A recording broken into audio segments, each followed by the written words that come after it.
विष्णु शशिवर्णं चतुर्भुजं प्रसन्नवदनं ध्यायेत् सर्वविघ्नोपशान्तये वागर्धाविव सम्पृक्तौ वागर्धप्रतिपत्तये जगदापितरौ वन्दे पार्वती परमेश्वरौ या कुन्देन्दु तुषारहारधवलाय शुक्रवस्त्रान्विता या वीणावरदण्डमण्डितकराय श्वेतपद्मासना या ब्रह्माच्युतशङ्करपरपृथ्वीर्देवैः सदा पूजिता तामां सरस्वती भगवती निशेषजाड्यापहा ब्रह्मा गुरुविष्णु गुरुदेव महेश्वर गुरु साक्षात् परब्रह्म तस्मै श्री गुरवे नमः।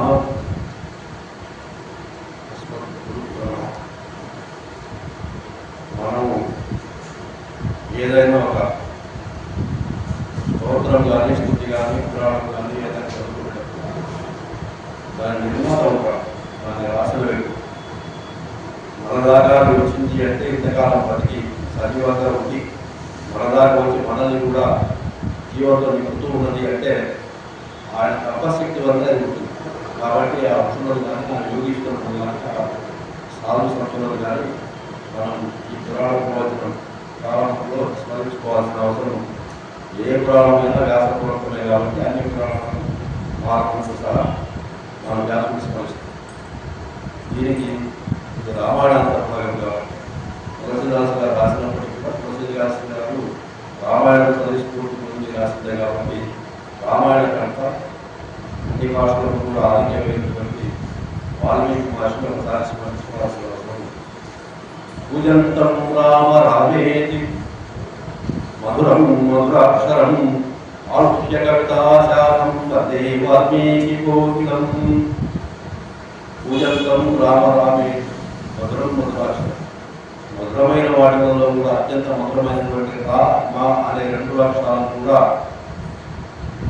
ఈ కవితాశాఖం కవిత్వమైనటువంటి ఒక వాగ్మయమైనటువంటి ఒక వృక్షానికి చెందినటువంటి కవిత్వం అనే శాఖ మీద ఒక బొమ్మ మీద కూర్చొని వాల్మీకి అనేటువంటి కూర్చున్నటువంటి రామ రామ అనేటటువంటి రెండు అక్షరాలే జగత్తు నడిపిస్తున్నాయనేటువంటిది సనాతన నమ్మకం. నమ్మకమే కాదు, అదే సత్యం కూడా. ఎందుకు అంటే రామ విగ్రహ కర్మ అనేది మనకు ఒక ప్రదేశాన్ని బట్టి, ఒక కాలాన్ని బట్టి, ఒక వ్యక్తిని బట్టి, ఒక పరిస్థితిని బట్టి మారుతుంటుంది. కానీ ధర్మం ఉంటుంది. ధర్మస్య ప్రభురక్షిత ఆచార ప్రభు ధర్మస్య ప్రభురక్షిత. ఆచారాలన్నింటినీ కూడా ధర్మం ప్రకారం ఉంటాయి. ఆచారం నిర్వహించేది ధర్మమే. ధర్మ విరుద్ధమైన ఆచారాలు మనం చేయకూడదు. ఈ ధర్మాన్ని ఎవరు నిర్ణయిస్తాడు? రక్షితుడు. ఆచార ప్రభు ధర్మస్య రక్షిత. అందుకని మనం ఏమైతుంది, ఇప్పుడు విష్ణుమూర్తి అచ్యుతుడు అంటే చుట్టుకునేటువంటి వాడు. చుట్టి అంటే చాలా తన నిశ్చయం నుంచి ఏ పరిస్థితుల్లో కూడా తలవకుండా చాలకుండా ఉండేటటువంటి వాడు అచ్యుతుడు. అటువంటి అచ్యుతుడు అనేటువంటి వాడు నిర్దేశించి ధర్మం తప్పితే మనకు తెలిసిన ధర్మం ప్రకారం లేదా మనం ఆచరించిన ధర్మం ప్రకారం భగవంతుడు చేయలేడు అని మనం అనకూడదు. ఎందుకంటే మనకు ఆ స్థాయి. కాబట్టి నరసింహావతారంలో ఏం చేశాడు, పూర్వావతారంలో ఏం చేశాడు, రామావతారంలో ఇన్ని రకాల ఎందుకు చేశాడు, చుట్టుదాటి చంపాడు, అంటే కూతురు చంపాడు, కృష్ణావతారం అంతా మొత్తంగా అనే అర్థం మనకు లేదు. ఎందుకంటే ఆయనే ధర్మాన్ని నిర్దేశించాడు. ధర్మాన్ని ప్రభావాన్ని కదా స్వతः ఆయన రామావతారంలో ఏమనుకున్నాడంటే మనం నేను ఇది 40 శ్లోకాలు స్వపాచార్య అంటే 40 శ్లోకాలు 40 శ్లోకాలకు అర్థం చెప్పమని నన్ను నిర్దేశించారు అని చెప్పాలి. కానీ మనం ఏదైనా ఒక దాంట్లో కథపై ముందు మనం పూర్వకేస్తాను.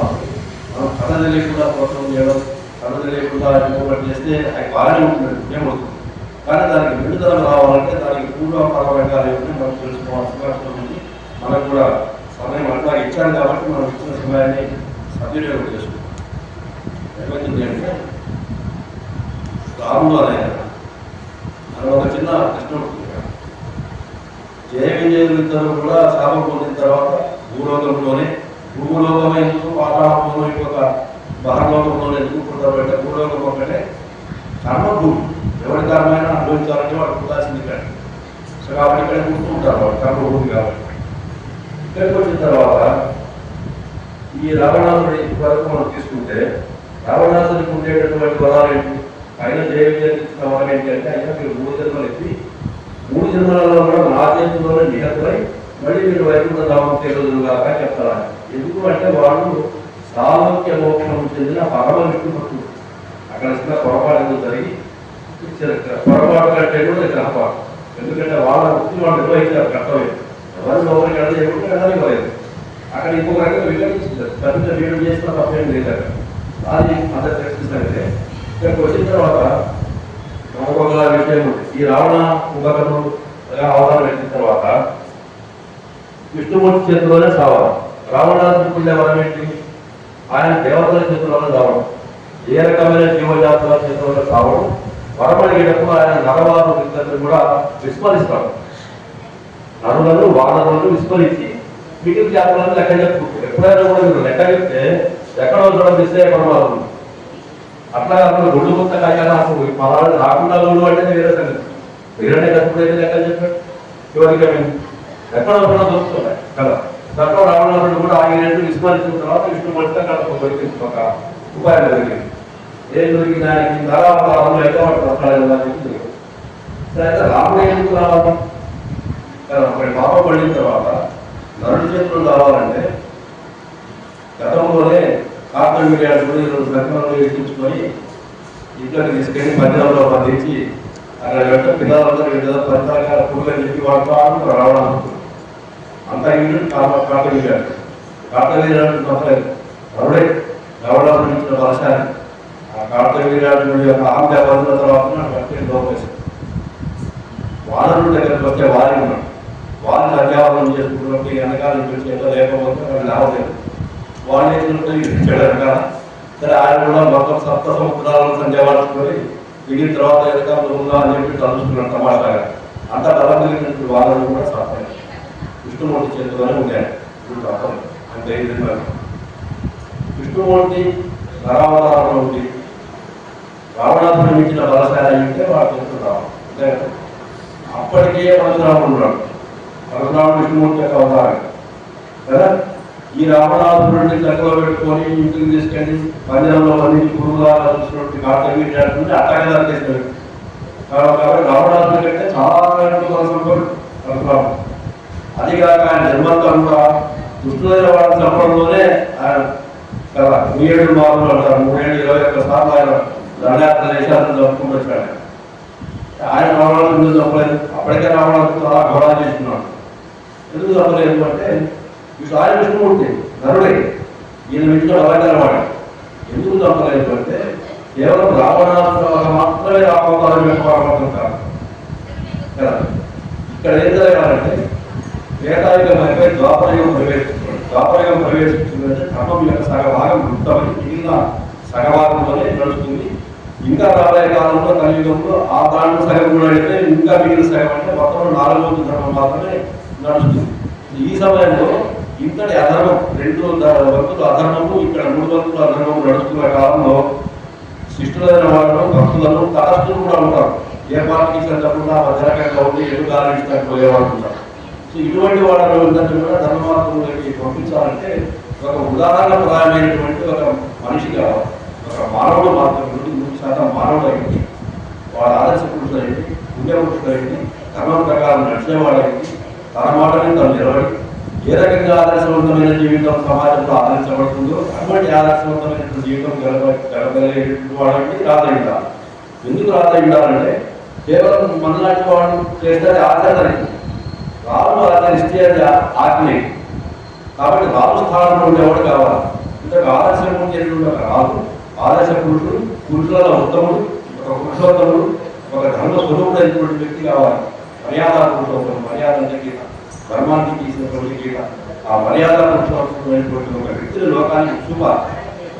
అది ఒక పాయింట్. రెండవ పాయింట్ ఏంటి అంటే ఎప్పుడైనా కూడా ఒక విష్ణుమూర్తి సంపూర్ణమైన ఒక అవతారం ఎత్తినప్పుడు కేవలం అవతరించడం అంటే దిగిరావడం. నాకు తెలుసు అవతరించడం అంటే దిగిరావడం. అవతరించినప్పుడు ఏమైతుందంటే 2 రకాలుగా అవతరిస్తున్నాడు. ఒకటి ఎట్లా ఉండడం వైకుంఠంలో అట్లాగే రావడం. రెండవది ఇంకొక దేహాన్ని ధరించడం. 2 రకాలు. ఇంకొక ఉపాధి ధరించినప్పుడు ఒక రకమైనటువంటి ఉద్దేశాలు ఉంటాయి. ఎట్లా ఉన్నవాడు అట్లా వచ్చినప్పుడు ఒక రకమైనటువంటి పర్పస్ ఉంటుంది. అయితే ఎట్లా ఉన్నవాడు అట్లా వచ్చినప్పుడు ఏమవుతుంది? ఆ ఉత్తమాన్ని చూసుకొని వెళ్ళిపోతాడు. వేరే ఏంటన్నా ధ్రువుడు అనుగ్రహించడానికి వచ్చాడు, ధ్రువుడికి ఏదో కావాలి అది ఇచ్చాడు, అక్కడి నుంచి అక్కడే అదృష్టం అయిపోయింది. అట్లాగే గజేంద్రుడు ఉన్నాడు, గజేంద్రుడికి సమస్య వచ్చింది, ఆ సమస్య నుంచి అక్కడి నుంచి వెళ్ళిపోయారు కదా. ఇది అప్పటికప్పుడు మనం చేసే పనులు వెళ్ళి అట్లా వేరే దేహాన్ని ధరించినప్పుడు ఏమవుతుంది అంటే దానికి అవాంతర ప్రయోజనాలు ఉంటాయి. అంటే కేవలం ఒకటే కాకుండా దానికి అనుసంధానించి చాలా ప్రయోజనాలు నెరవేర్చాలి. అంటే కొంతకాలం ఆ చరిత్రను జీవించాలి. జీవించిన తర్వాత చుట్టుపక్కల సమాజాన్ని కానీ తనను ఆశ్రయించిన వాళ్ళు అంటే వైకుంఠ వారిని ఆశ్రయించిన వాడిని తనకంటే రావడం కాదు, వైకుంఠిని నమ్ముకున్న వాడిని, దేవుడిని నమ్ముకున్న వాడిని, ధర్మాన్ని నమ్ముకున్న వాడిని, వేదాన్ని నమ్ముకొని బతికేవాడిని, ఇట్లాంటి వాళ్ళు కొంతమంది ఉంటారు. ఎప్పుడు వస్తావా అని ఎదురు చూసుకునే వాళ్ళు కొంతమంది ఉంటారు. ఇటువంటి వాళ్ళని ఉద్ధరించాల్సిన అవసరం ఉంది, రాజ్యపాలన చేయాల్సిన అవసరం ఉంది. పరశురాముడు రాజ్యపాలన చేయడం ఎందుకు చేయడం? రాముడు అప్పుడు మత ధర్మాలు పూర్తిగా నడుస్తున్నాయి. రాముడు రాజ్యపాలన చేయడు. ఏ రాజు చంపేసినా చివరికి ఆయన చేసిన భూమి మొత్తాన్ని కశ్యపుడికి దానం చేసి కదా. కశ్యపుడు క్షత్రుడే, అంటే కశ్యపుడు ఈ మనువు కదా, ఆయన ప్రజలను పాలించేవాడు కాబట్టి, ఆయన ప్రజాపతి కాబట్టి ఆయన రాజుగా భావించి భూమి మొత్తాన్ని కూడా కశ్యపుడికి దానం చేసి చెప్పాడు. అందుకని భూమికి కాశ్యపుని పేరు వచ్చింది కదా. ఆయన పాలించలేదు దాన్ని, దుష్టులందరినీ చంపేసి రాజ్యాన్ని భూమండలను సుభిక్షం చేసి అంటే దుష్టరహితంగా చేసి భూమండలాన్ని ఆయన కాపు చెప్పింది. బాగా నువ్వు చూసుకొని చెప్పి కదా. ఆ రాజ్యాన్ని పరిపాలించారా ఆయన వర్ణం రీత్యాలేదు, ఆయన జన్మధారణ లేదు. అందుకే నేను క్షత్రుడు అయిపోతాను. క్షత్రుడు అయిపోయిన తర్వాత దైవ గుణాలతో భాషించాలి. దైవ గుణాలతో భాషించాలంటే అతని గురువు కావాలి. ఒక వసతి ఎన్నుకున్నారు, అక్కడ ముందుగా ఏర్పాటు చేస్తున్నారు. నేను అనుకున్నట్టు పూర్వరంగం మొత్తం ఏర్పాటైంది. అదంతా ఏర్పాటైన తర్వాత ఈయన అక్కడ అనుగ్రహించిన వాళ్ళు ఎవరెవరు ఉన్నారు? వర్తమాన దశరథుడు కౌసల్య, వీళ్ళు కశ్యపుడు, అది ఒక జన్మలు. వాళ్లకు ఈయన విష్ణుమూర్తి వరమే పెట్టాడు. 3 సార్లు మీ గర్భవాసంగా జన్మిస్తారని. ఒకటి కశ్యపుడు అందుకే వామనుడిగా జన్మించాడు. రెండవది ఇక్కడ దశరథుడు కౌసల్యకు రెండవ జన్మ రాముడిగా. మూడవది దేవకి వసుదేవులకు కృష్ణుడిగా పుట్టాడు. 3 సార్లు కూడా వాళ్ళ ఈ వరాన్ని అనుగ్రహించి వాళ్ళు ఉద్ధరించాలి. ఒకటి.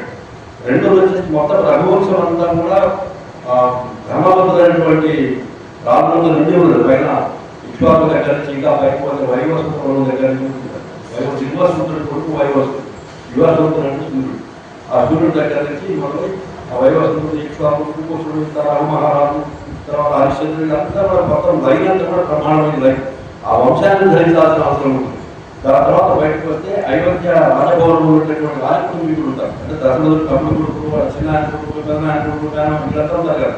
అంటే పెద్దవాడి రాజాలు, రెండోవాడే కదా వాళ్ళంతా రాజకుటుంబీకులు. రెండోవాడు వాడి సంతానం, మూడవ సంతానం అంతా రాజకుటుంబీకులు. వీళ్ళందరూ కూడా అనుగ్రహించాలి. వాళ్ళందరూ కూడా ఏదో పుణ్యం చేసుకుని అక్కడ అలా పుట్టారు. సో కాబట్టి దర్శన మాత్రం చేత, స్పర్శన మాత్రం చేత, వాక్ మాత్రం చేత వాళ్ళని అనుగ్రహించుకొచ్చారు చిన్నప్పటి నుంచి కదా. తర్వాత ఈ ముగ్గురు సంస్థలను అనుగ్రహించాలి. దాని తర్వాత దశరథుని ఆస్థానం ఉన్నటువంటి మంత్రి సామంత పోయిన ధనాలను గ్రహించాలి. దాని తర్వాత దశరథ అయోధ్యకు సూర్యదేవులను గ్రహించాలి దర్శన మాత్రం చేత. రాముడిని చూడగానే పుణ్యం వస్తుంటుంది, వాళ్ళకి దర్శన మాత్రం చేస్తే వస్తుంటుంది. మాట్లాడితే బాగుంటామని అడిగితే వాళ్ళకి పుణ్యం వచ్చేస్తుంది. సో అటువంటి వాళ్ళు చాలా మంది ఉన్నారు. ప్రముఖంగా మనం ఇంత దాటి బయటకు వెళ్ళిపోతే అడవుల్లో చిత్రకూట దగ్గర కానీ, నల్లగాడిలో కానీ, ఇంకో చోట కానీ, ఇంకో చోట ఉన్నటువంటి ఋషులు, గురువులు, సజ్జనులు అంతా కూడా వాళ్ళతో అనుగ్రహించబడాలి. దాని తర్వాత తార, మండోదరి, అంగదుడు, సుగ్రీవుడు, ఆంజనేయుడు, విభీషణుడు చాలా మంది ఉన్నారు. అన్ని జాతులలో కూడా ఉన్నారు కదా. మనకి ఎలుగుబండ దగ్గర నుంచి, వామన దగ్గర నుంచి, రాక్షసుల దగ్గర నుంచి, బ్రాహ్మణ దగ్గర నుంచి, క్షత్రుల దగ్గర నుంచి, సమస్త వర్ణాలలో, సమస్త జీవజాతులలో కూడా రాముడి చేత అనుకరించబడాల్సిన వాడు ఉన్నారు. సో అందుకని విష్ణుమూర్తి చేత అనుకరించబడాల్సిన వాడు ఉన్నారు కాబట్టి రామావతారం తీసుకొని ప్రత్యేకంగా తీసుకునేప్పుడు ఆయన చేసిన ప్రతిజ్ఞ చేసిన విషయం ఏమిటి అంటే విష్ణుమూర్తి యొక్క తత్వము, శక్తి, భావము, జ్ఞానం మొత్తం నాకు ఉండాలి. కానీ నేను విష్ణుమూర్తిని అనే ఊహ నాకు రాకూడదు, విష్ణుమూర్తిని స్పృహ నాకు రాకూడదు. ఆ స్పృహ ఉంటే కృష్ణుడు అవుతుంది కదా. అది మార్గాలు వస్తాయి. సాధారణ శరీరం సహజంగా ఉండదు. మార్గాలు చూపించడం కాదు, అక్కడ కావాల్సిన ఒక మానవుడు ఇలా చూపిస్తున్నాడు అని చెప్పి లోకం నమ్మాలంటే దేవుడు కాబట్టి అలా ఉన్నాడని అనకూడదు కదా. దేవుడు కాబట్టి అలా ఉన్నాడని మనకు ఉండగలంతో మనకి వస్తువులు కాకుండా ఒక మానవుడు అలా ఉన్నాడు, మనమెందుకు కూడా లేము.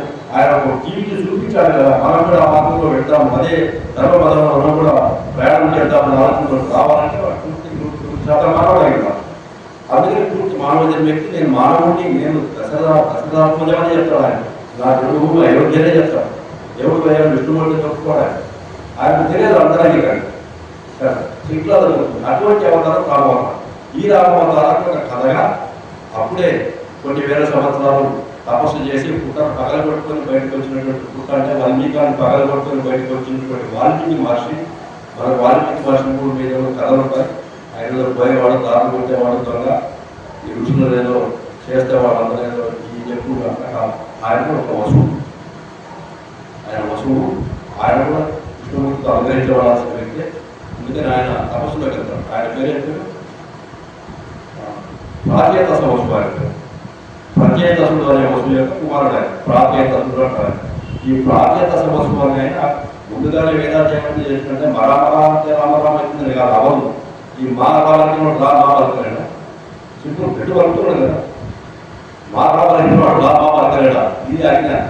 సో అందుకని ఆయన ఒక బోధ చేస్తున్నారు. మనకు కూడా శ్రీమంతం ఏం చెప్తుంటారు, శ్రీమన్నారాయణలో ఉండేటటువంటి ఒక అక్షరం, అవశ్యమైన ఉండేటటువంటి ఒక అక్షరం తీసుకుని బాబా చేసేవారు. చేశారు కరెక్టే. పరశురాములు పెట్టేటప్పుడు కూడా ఇదే చేశారా? పరశురాములు కూడా బాబే కదా, ఎక్కడ ఉంటుంది కాబట్టి పరశురాములు, ఈయన వీటి ఉంటుంది కాబట్టి కోదండరాముడు, ఆయన జవజలిపుడు కాబట్టి మృగవంశుడు కాబట్టి భార్గవరాముడు, దశరథుడు కాబట్టి దశరథరాముడు, ఇంకొక రాముడు తర్వాత ఉంటాడు బలరాముడు. అలా రాముడు రాయలు ఇలాగే పెట్టారా కాదు కదా. రకాలం అనేది అగ్ని బీజంతో కూడి ఉంటుంది. మకారం అనేటువంటి భూలక్షణాన్ని కలిగి ఉంటుంది. అంటే మనం భూమి మీద అగ్ని చేస్తూ ఉండాల్సినటువంటి ఆవశ్యకత ఏర్పడుతుందో అటువంటి వాళ్ళకు ఎన్నుకొని ఆ జాతకానికి సరిపోతుందా లేదా, ఆ జన్మ నక్షత్రాన్ని బట్టి ఆ కుండని ఏదో వేసిన దాని ప్రకారం ఒక నామకరణం చేసి ఆ పేరు పెట్టాలంటే దీంట్లో దాంట్లో పెట్టడం కాదు కదా. నవనారాయణలో ఉంటే రెండు ఉన్నాయి కదా, ఇక్కడికి చేయాల్సిన పని నారాయణలో రాబోదు కదా, ఆ ముందు నవరం మా ఉంది కదా, ఇది కాదు. అట్లా ఏమైందంటే మొత్తం నామకరణం జరిగింది రెండు శుభాక్షరాలతోటి. ఈ రెండు శుభాక్షరాలతోటి స్మరణ మాత్రమేనా జన్మ సంసార బంధనాలు, జన్మను ఈ సంసార బంధనాలు వాటికి ఏవైతే ఉంటాయో గోబంధాయాలు ఇవన్నీ కూడా మనం విమోచనం చేస్తాయి.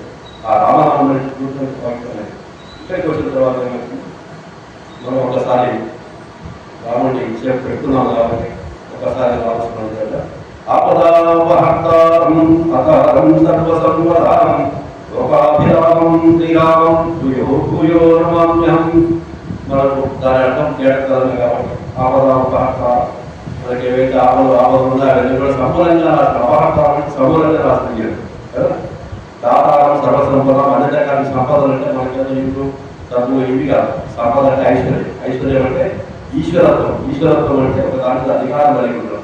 అంటే మన బుద్ధి మీద మనకు అహంకారం, మన చిత్తం మీద మన అహంకారం, మన సంకల్పం మీద మన అహంకారం, మన జ్ఞానం మీద మనకు ఈశ్వరత్వం కలిగి ఉంటుంది. ఇటువంటి వాటి మీద మన అంతరంగికమైనటువంటి లక్షణాల మీద, గుణాల మీద, మన ఇండియాల మీద మనకు ఈశ్వరత్వం కలిగి ఉండడాన్ని సంపద కలిగి ఉంటున్నాం. ఈ డబ్బులు వస్తే ఇంటే కానీ మన కరెక్ట్గా రుజుమార్గంలో వెళ్ళలేదు. ఎక్కడైనా కూడా దాదాపు సంవత్సరం మీకు సర్వశైన ప్రాప్తి వస్తువు అంటే వెంటనే మనకు ధనకరంగా వస్తువాహనాలు కదా. ఐశ్వర్యం, ఐశ్వర్యం అనే పదానికి అర్థం ఈశ్వరత్వం.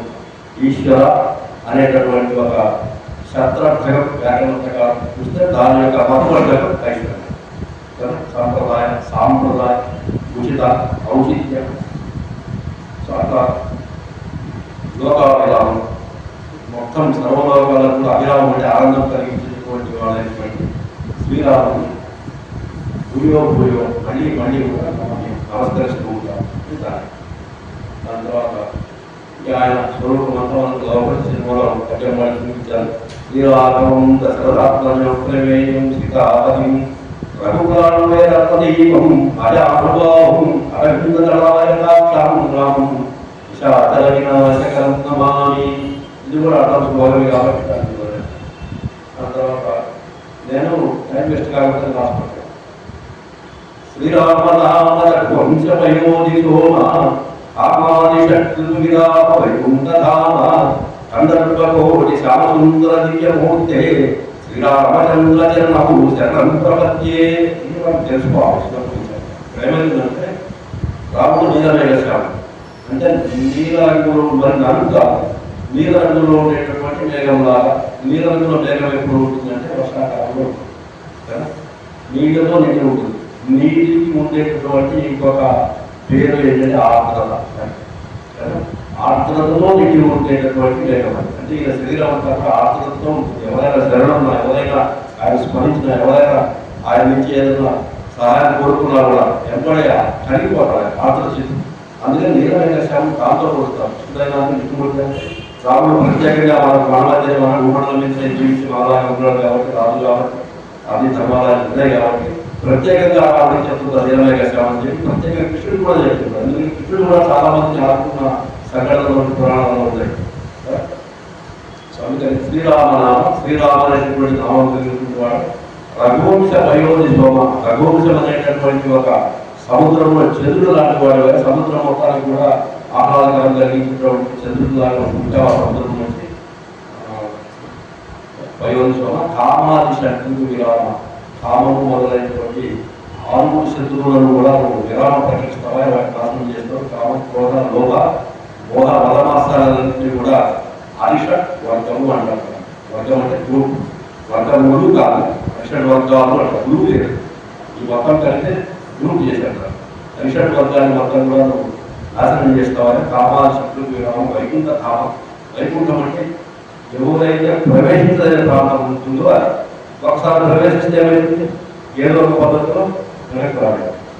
రాలేమంటే వాళ్ళకి పునర్జన్మ అవుతుందంటే తక్కువ పని పడుతుంటే తత్తాప పరమమ్మ.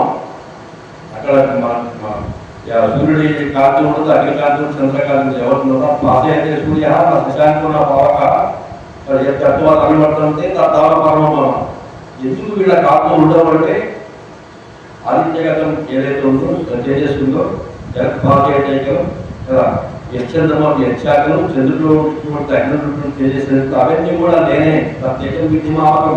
ఆ తేజస్సు అంతా కూడా నేనే నువ్వు తెలుసుకొని అట్లుండగా ఆయన చెప్పినప్పుడు ఈయన తేజస్సు దగ్గర మళ్ళీ వీడు ఇంటికి వెళ్ళినప్పుడు వీడు తేజస్సు ప్రకాశం మూల తేజస్సులో విలీనమవుతుంది. కాబట్టి ఆ మూల తేజస్సు విలీనమైనప్పుడు మళ్ళీ అగ్ని వెనక్కి రావడం, సూర్యుడు వెనక్కి రావడం, నువ్వు నేను వెనక్కి రావడం ఉండదు. ననిపడుతుంటే తత్వాపరమం. ఎక్కడికి వెళ్తే ఎవరు మళ్ళీ వెనక్కి రావడం అక్కడ నేను ఉంటాను చెప్తారు. ఆ ప్రదేశం అయిపోయింది. ఎవరు చొరలేని ప్రదేశం. ఎవరైనా చొరితే రాలేడండి. రాలేడు అంటే మనకి పునర్జన్మ ఉండదండి. సో అట్లా వైకుంఠ ధామ కందర్పపోటి శాపసుందర దివ్యమూర్తి. మనకి నల్లగా ఉంటాడు కదా, అందమేముంది, అన్నం అంటే కడు బాగా ఉన్నాయంటే అరవింద దళాయ కట్టలు కాబట్టి దళ. అరవిందం అంటే పద్మం, దళం అంటే దాని రేపు, ఆయకం అంటే కట్టలు. ఒక పెద్దదైనటువంటి పద్మం యొక్క రేపు లాగా ఆయన కలిగిస్తూ ఉంటాయి. అరవింద దళాయ కట్టం రామం. విషాద వినాశిక. రామం అంటే అందరికీ ఆరోగ్యం కలిగేటువంటి వాడు. విషాదం అంటే రాత్రి కూడా సంచరించేటటువంటి వాడు. అంటే అజ్ఞానంలో మగ్గినటువంటి వాడు అని అంటాం. రాక్షసుడు, ప్రజోగుణం ఉన్నటువంటి వాడు, లేదా ఆధునికుడు ఉన్నటువంటి వాడు రాక్షసుడు. అటువంటి వాళ్ళందరినీ కూడా వినాశనం చేసుకుంటావు. ఇక్కడ శ్యామసుందరం కందర్పం అంటే మనం కందర్పం శ్యామసుందరం దివ్యమూర్తి అంటే దివ్యము అంటే తేజస్వరం. దివ్య అనే దానికి అర్థం పెట్టి కావ్య తేజస్వరం అంటారు. ఎవరికైతే తేజస్సు ఉంటుందో స్వతహాగా అంటే స్త్రీముడు ఆశయం కాదు, శరీరమే కాంతివంతంగా వెలిగిపోతూ ఉంటుందో వాడు దేవుడు. దివ్యత్వం దేవుడు కలిగిన వాడు దేవుడు. స్త్రీ పురుషలింగాలు దేవుడు దేవత ఉన్నాయి. అటువంటి దివ్యత్వం కదా. అటువంటి శాపం కందర్పం అంటే కందర్పం అంటే మన్మధుడు. మన్మధుడు అంటేనే జగదేకమైనటువంటి సౌకర్యం మన్మధుడికి. ఆ మన్మధుడు ఒకసారి చూస్తే దాన్ని మన్మధుడు ఒక వాడమంట కులవాడం ఏంటంటే ఎటువంటి వాడు కూడా ముగిపోవాల్సిందే. ఎటువంటి వాడు అంటే సాధారణ భాగంలో ముందు పురుషుడు కాదు. యోగీశ్వరేశ్వరుడైనటువంటి శివుడు కూడా ముగిపోయాడు ఒక్కడికే, ఒక్క మన్మధుడికి. అటువంటి అసంఖ్యాకమైన మనకి ఎక్కడైనా కూడా పురాణాలలో కోటి లేదా సహస్రాల శబ్దాలు పడితే అది సంఖ్యావాచకం కాదు. సహస్రాలు 999 తర్వాత వచ్చేది కాదు. కోటి అంటే 99 లక్షల తర్వాత వచ్చేది కాదు. అది సముచ్చయ వాక్యం అంటారు. గ్రూపును ఉద్దేశించి చేసేది. వాడికి 100 సార్లు చెప్పాను ఏమంటే వినడానికి వాడికి 99 సార్లు చెప్పాను, ముందు రోజు నేను ఎక్కేస్తున్నాను కాదు. అనేక సార్లు చెప్పాను వాడు వినట్టు 100 సార్లు చెప్పానని అర్థం జరుగుతుంది. అర్థం తీసుకోవాలి తప్ప అనేక అసంఖ్యాకమైనటువంటి మండల సౌందర్యాన్ని కూడా రాశీభూతం చేస్తే ఎంత సౌందర్యంతో విరాజిస్తూ ఉంటుందో అటువంటి సౌందర్యం కలిగి నీలమేఘ శ్యామసుందరం. కందర్పటి శ్యామసుందర దివ్యమూర్తి శ్రీరామచంద్ర చరణం. సరే ఒకరికి ఆశ్రయిస్తున్న చరణం ఉంటే చరణం వైదేహి సైతం వస్తున్నాం పాయింట్. వైదేహి సైతం సురద్రుమతులయ్యాయి మహామండవే మధ్య పుష్పవాసనే మణిమయే విరాసనే సుస్థితం అగ్రే వాక్యాన్ని ప్రబంధన సుచేతత్వం ముడిపిహ పరం వ్యాఖ్యాంతం భరతాదికం రామం అదే శ్యామం. ఇది రామచంద్రుని ఉద్దేశించి చేసినటువంటి సులభమైనప్పటికీ కూడా హనుమంతుడి యొక్క ఉత్కృష్టత పరోక్షంగా తెలుస్తున్నాం. ప్రత్యక్షంగా చెప్పిన మనం దాన్ని బైపాస్ చేసి వస్తాం, దాన్ని పట్టుకోవాలి. వైదేహి శైలం సురద్రోతలే మహామంతమే ప్రత్యేక పుష్పవాసనే మణిమయీ విలాసనే చూస్తాం.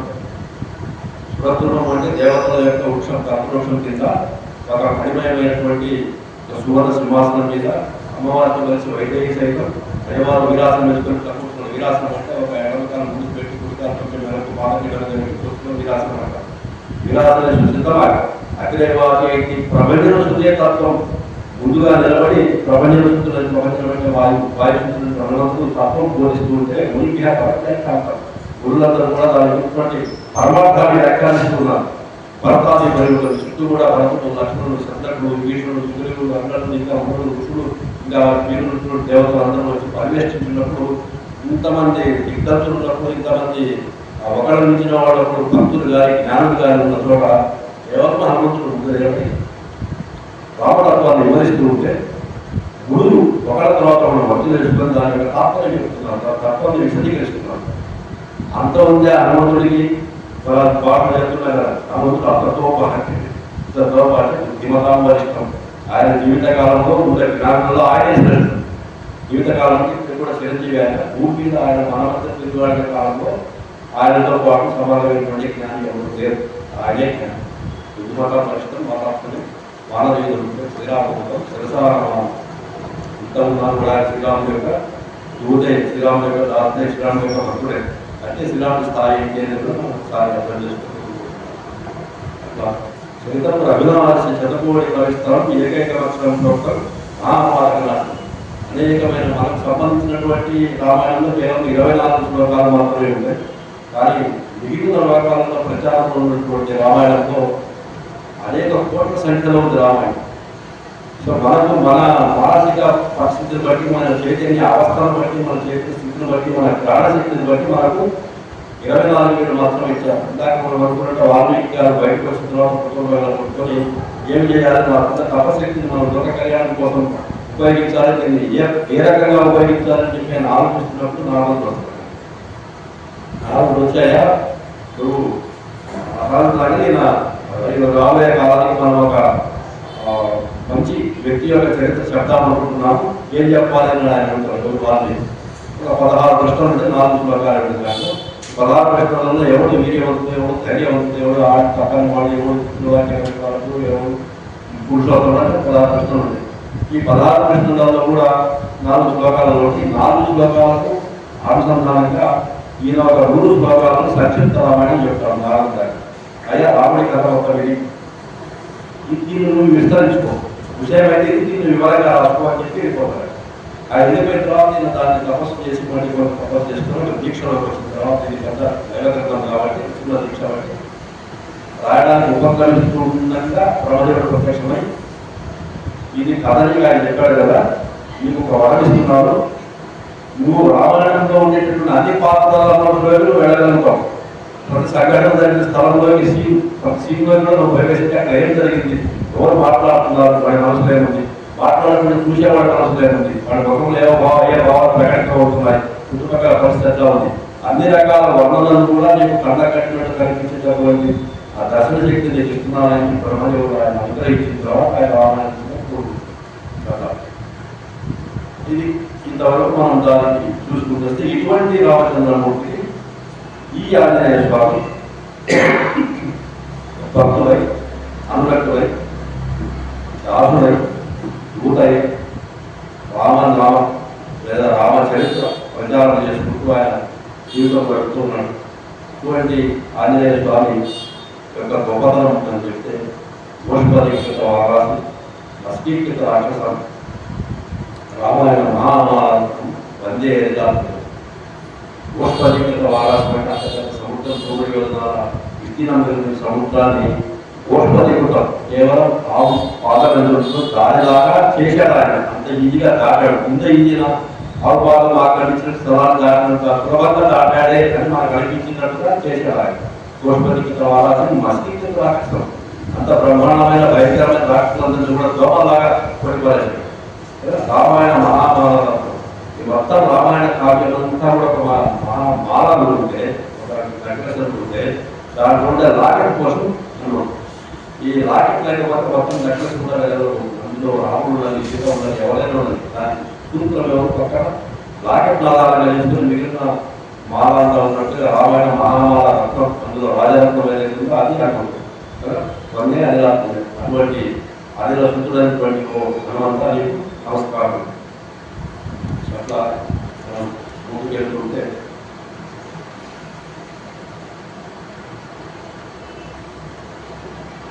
తర్వాత ఈయన జనం హనుమంతుడు ఎక్కడ జరిపించాడు, ఎందుకు జరిపించాడు, ఎందుకు నిర్మించాల్సి వచ్చింది, శంకరాచార్య వాళ్ళు అనుకున్నప్పుడు కూడా మహాపురుషుడు జరిపించడానికి ఒక కారణం. రావణాసుడు ఉండేటటువంటి అనేకమైనటువంటి బుద్ధులను స్త్రీలతో ఈయన కొన్ని లక్షల సంవత్సరాలు జీవించి చాలా మందిని చేరబట్టారు. ఒక దశకు వచ్చిన తర్వాత ఈ వేదవాక్యాన్ని శాపం పెట్టు. నువ్వు ఏ స్త్రీనైనా సరే ఆమె అనుమతి లేకుండా సూచించినట్లయితే మీరు తల తగ్గించినట్టుకోవాలి. నీకు ఎన్ని వరాలు ఉందని నువ్వు ఆ స్త్రీ యొక్క అనుమతి లేకుండా ఆమె సూచించినట్లయితే నువ్వు అనుభవించే ప్రయత్నం చేసినట్లయితే త్వరగా చనిపోతావని చెప్పి శాపం. అంతేగాని మనకు వాస్తవ చక్రాలు కొట్టుకున్నట్టు సీతం తీసుకెళ్తే చాలా జాగ్రత్తగా శ్లోకమైనటువంటి అభ్యర్థులు పెట్టాను. ఆ అనుమతి లేదు, తాగలేదు, నాతో గొప్పవాడు వేదాలు చదివాను, 9 రకాల రావు పుస్తకాలు తిరిగేసినాము, నవవీధ వ్యాకరణ ఇక తాకించుకుంటారు సమస్య. సో అట్లా మధ్యలో కొత్త చేస్తున్నారు అకపూర్ణం అని చెప్పి జరిగితే పొందుతున్నాడు. నువ్వు ఇంత కాలం సంవత్సరం అంటున్నది కదా, నువ్వు ఎందుకంటే బతుమాతో ఒకసారి గొప్పలు తీసుకెళ్ళి కళాకారం చేయాలి. అప్పుడు అక్కడికి పక్కకు తీసుకెళ్ళి అకపూర్ణం చెప్పాలి. అదే నా పరిస్థితి ఇదిగా, నేను ఆమె పర్మిషన్ లేకుండా ప్యాకెట్ సరిపోతాను, అది సాగు నాకు ఎదురుగా ఆమె వేగంలో ఆమె చూస్తాం. సో అట్లా ఈ క్రమంలో మనకు అప్సరసులు, గంధర్వులు, విద్యాధరులు, శ్రావణులు, కిన్నరులు, కింపురుషులు వీళ్ళందరూ కూడా 2 రకాలు ఉంటారు ఇక్కడ అంటే మన సృష్టిలో. మొదటి రకము ప్రథమ సృష్టిలో ఉన్నటువంటి బ్రహ్మదేవుడు చేసిన ప్రథమ సృష్టిలో వాళ్ళు ఉంటారు. రెండవ రకం ఎట్లా ఉంటారంటే అభివృద్ధి అంటే మనువులు చేసిన సృష్టిలో ఉంటారు. ఈ మనువులు చేసిన సృష్టి ఏంటంటే గతమన్వంతరంలో ఉన్న వాళ్ళు చేసిన పుణ్యాపుణ్యాలను బట్టి వాళ్ళని పదవులకు ప్రమోట్ చేస్తున్నారు. వీళ్ళంతా ఇంద్రుడి కింద ఉంటారు. రెండో తరం వాళ్ళు. మొదటగా చేసిన వాళ్ళంతా కూడా బ్రహ్మదేవుడి దగ్గర ఉంటారు. ఒక గంటలు ఒక గంటలు బ్రహ్మదేవుడి దగ్గర ఉన్నారంటే వాళ్ళ ప్రథమ సృష్టిలో ఉంటారు. సార్గా అంటారు.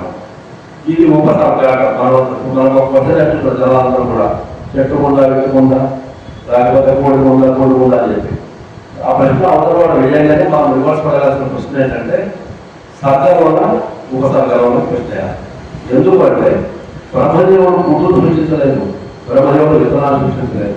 ఆయన చేస్తూ ఒడిన సృష్టి, ఆయన సృష్టించింది చెట్టునే, సృష్టించింది కోడినే, సృష్టించింది మనిషినే.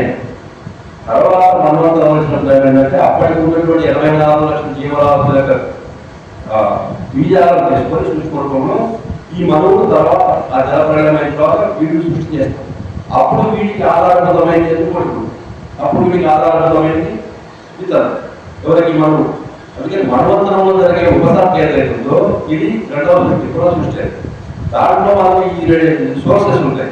బ్రహ్మదేవుడి సోర్స్ ఉంటుంది, వదిలేడు ఉంటుంది. వదిలేట్లు అవుతుంది అంటే దానికి సంబంధించిన మూలకాలను కూడా విరాట్ స్వరూపం గ్రహించుంటాడు. శ్రీమంతాలను విరాట్ స్వరూపంలో తీసుకుంటాడు. మనం ఇక్కడ చిన్న కంపెనీలు ఉంటుంది.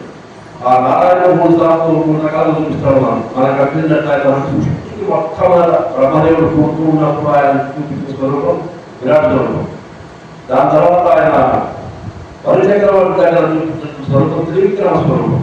3 లోకాలని ఆక్రమించుకునేటువంటి స్వరూపం త్రివిక్రమ స్వరూపం. దాని తర్వాత అర్జునుడి దగ్గర చూపించిన స్వరూపం విశ్వరూపం. ప్రతి ఒక్కరిని ఏదైనా చూపించుకుంటున్నా విశ్వరూప సందర్శనంగా వాళ్ళు చూసి 3 వేరు. ఈ సందర్భంగా ఆ సందర్భంగా యశ్వాన్ని చూపించిన రూపం కాదు, విశ్వాన్ని చూపించాడు, రూపం చూపలేదు. విశ్వంలో కృష్ణుడు ఉంటుంది. ఇది విషయం. అట్లా ఈయన విరాట్ రూపంలో మూలకాలను సృష్టి చేసిన వాడు బ్రహ్మాన్ని పదవ సృష్టి, తర్వాత నలుగురు స్వీకరించి చేసిన తర్వాత వీధి సృష్టి కాబట్టి అది ఇది. అట్లా మనకు 2 రకాల సృష్టి జరుగుతుంటుంది. ఈ మన్వంతరం దగ్గరికి వచ్చినప్పటికీ ఈ బ్రహ్మదేవుడి దగ్గర ఉండేటటువంటి అప్సరస్సులు ఒక పూర్తిక స్థానాలు కాదు. ఆమెను కూడా రావణాపుడి గందరగోళం చేసుకుంటాడు, వారి దురాక్రమణ చేసుకుంటాడు. ఆమె ప్రతీకారం తీర్చుకోవాలి ఎట్లా అని చెప్పి ఆమె ఆలోచించుకుని తపస్సు చేస్తే బ్రహ్మదేవుడు ప్రత్యక్షమై అమ్మ వాడి ప్రతీకారం చేసుకోవాలంటే వాడు కారణజన్ముడు, ఇంకొక కారణజన్ముడు వచ్చి పుస్తకాలు వాడు రావద్దు. కాకపోతే దానికి కారణభూతంగా నువ్వు అయ్యే పరిస్థితి నేను కల్పిస్తాను. నువ్వు తర్వాత ఇక్కడ నువ్వు దేహాన్ని సాధించి ఇంకొక ఎదురు అక్కడ నీకు వేరే రకంగా ఏర్పాటు చేస్తాను. నువ్వు దానికి రావణాసురుడి మరణంలో నీ చేయి కూడా ఉండేట్టు చూస్తామని చెప్తాను. చెప్పిన తర్వాత నేను అక్కడ అగ్ని ఏర్పాటు చేసుకుని అందులో ఆత్మాహుతి చేసుకున్న తర్వాత ఆమె మళ్ళీ ఈ కృష్ణ ప్రాంతంలో అంజనాదేవిగా పుట్టింది. అంజనాదేవిగా పుట్టిన తర్వాత అక్కడ ఉండేటటువంటి ఒక శ్రేష్ఠ కేసరి అని చెప్పి ఆయనకు వివాహం ఆడిన తర్వాత ఇంకొక కాలం రావాలి కదా, మళ్ళీ ఆమె తపస్సు చేస్తుంది. అపత్యకాల వాసన ఉంటుంది కదా, మళ్ళీ ఆమె తపస్సు చేస్తుండగా ఒక టైం కలిసి వచ్చిన తర్వాత కానీ జరగదు. ఆ టైం కలిసి వచ్చేదానికి కొంచెం పూర్వకం ఏర్పాటు అవుతుండగా ఒక ఈశ్వర శక్తి ఒక అగ్నిశక్తి రెండు కలిసి వాయిద్యముని ఆ వాహనంగా చేసుకొని ఆమె గర్భంలో ప్రవేశిస్తుంది. అంటే మహేశ్వర శక్తి, వాయుశక్తి, అగ్నిశక్తి కూడా ఉంటాయి ఇక్కడ. ఈశ్వర శక్తి ప్రధానంగా ఉంటుంది. అందుకని నేను ఈశ్వరుడు లాగానే ఆయనకు 5 శిరస్సులు ఉంటాయి. పంచమ కాంగ్రెస్వామి వినాయకుడు ఉంటుంది కదా, అందుకే ఈశ్వర శక్తి ప్రధానంగా ఉంటుంది.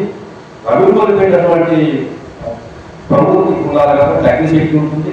దాని తర్వాత దాన్ని మొత్తం కూడా ప్రబలేటటువంటి శక్తి ఉండాలి కాబట్టి వాయుశక్తి ఉంటుంది. వ్యాపించే తత్వం ఉండాలి కాబట్టి వాయుకి ఈ 3 శక్తుల యొక్క సమ్మిళితంతో ఒక తేజస్సు ఆంజనేయ గర్భంలో ప్రవేశించిన తర్వాత తప్పనిసరిగా ఆంజనేయ స్వామి ఉంటుంది. పుట్టిన తర్వాత ఆయన మహాశక్తి సంపూర్ణ కాబట్టి ఆయన 3-4-5 ఏళ్ల వయసులోనే అబ్బాయికి ఇస్తే సూర్యుని కనపడటం వాళ్ళేదో పండుగనుకొని వెళ్ళి దాన్ని దగ్గరికి వెళ్తే ఆ వేడికి ఆ కాలు కింద పట్టడం, అంటే కాలు కింద పట్టడం సూర్యుడు మిగడానికి వస్తున్నా అని చెప్పి సూర్యుడు వజ్రాన్ని ప్రయోగిస్తే ఆ పాపం పూర్తి కింద పడతాడు. ఆ పడేటప్పటికి ఆ వాయువు కోపం వచ్చి నా కొడుకుని అలా చేస్తారని చెప్పి వాయువును మొత్తం విడదీస్తే లోకమంతా కూడా ప్రాణవాయువు లేకుండా అల్లరాడిపోతుంది.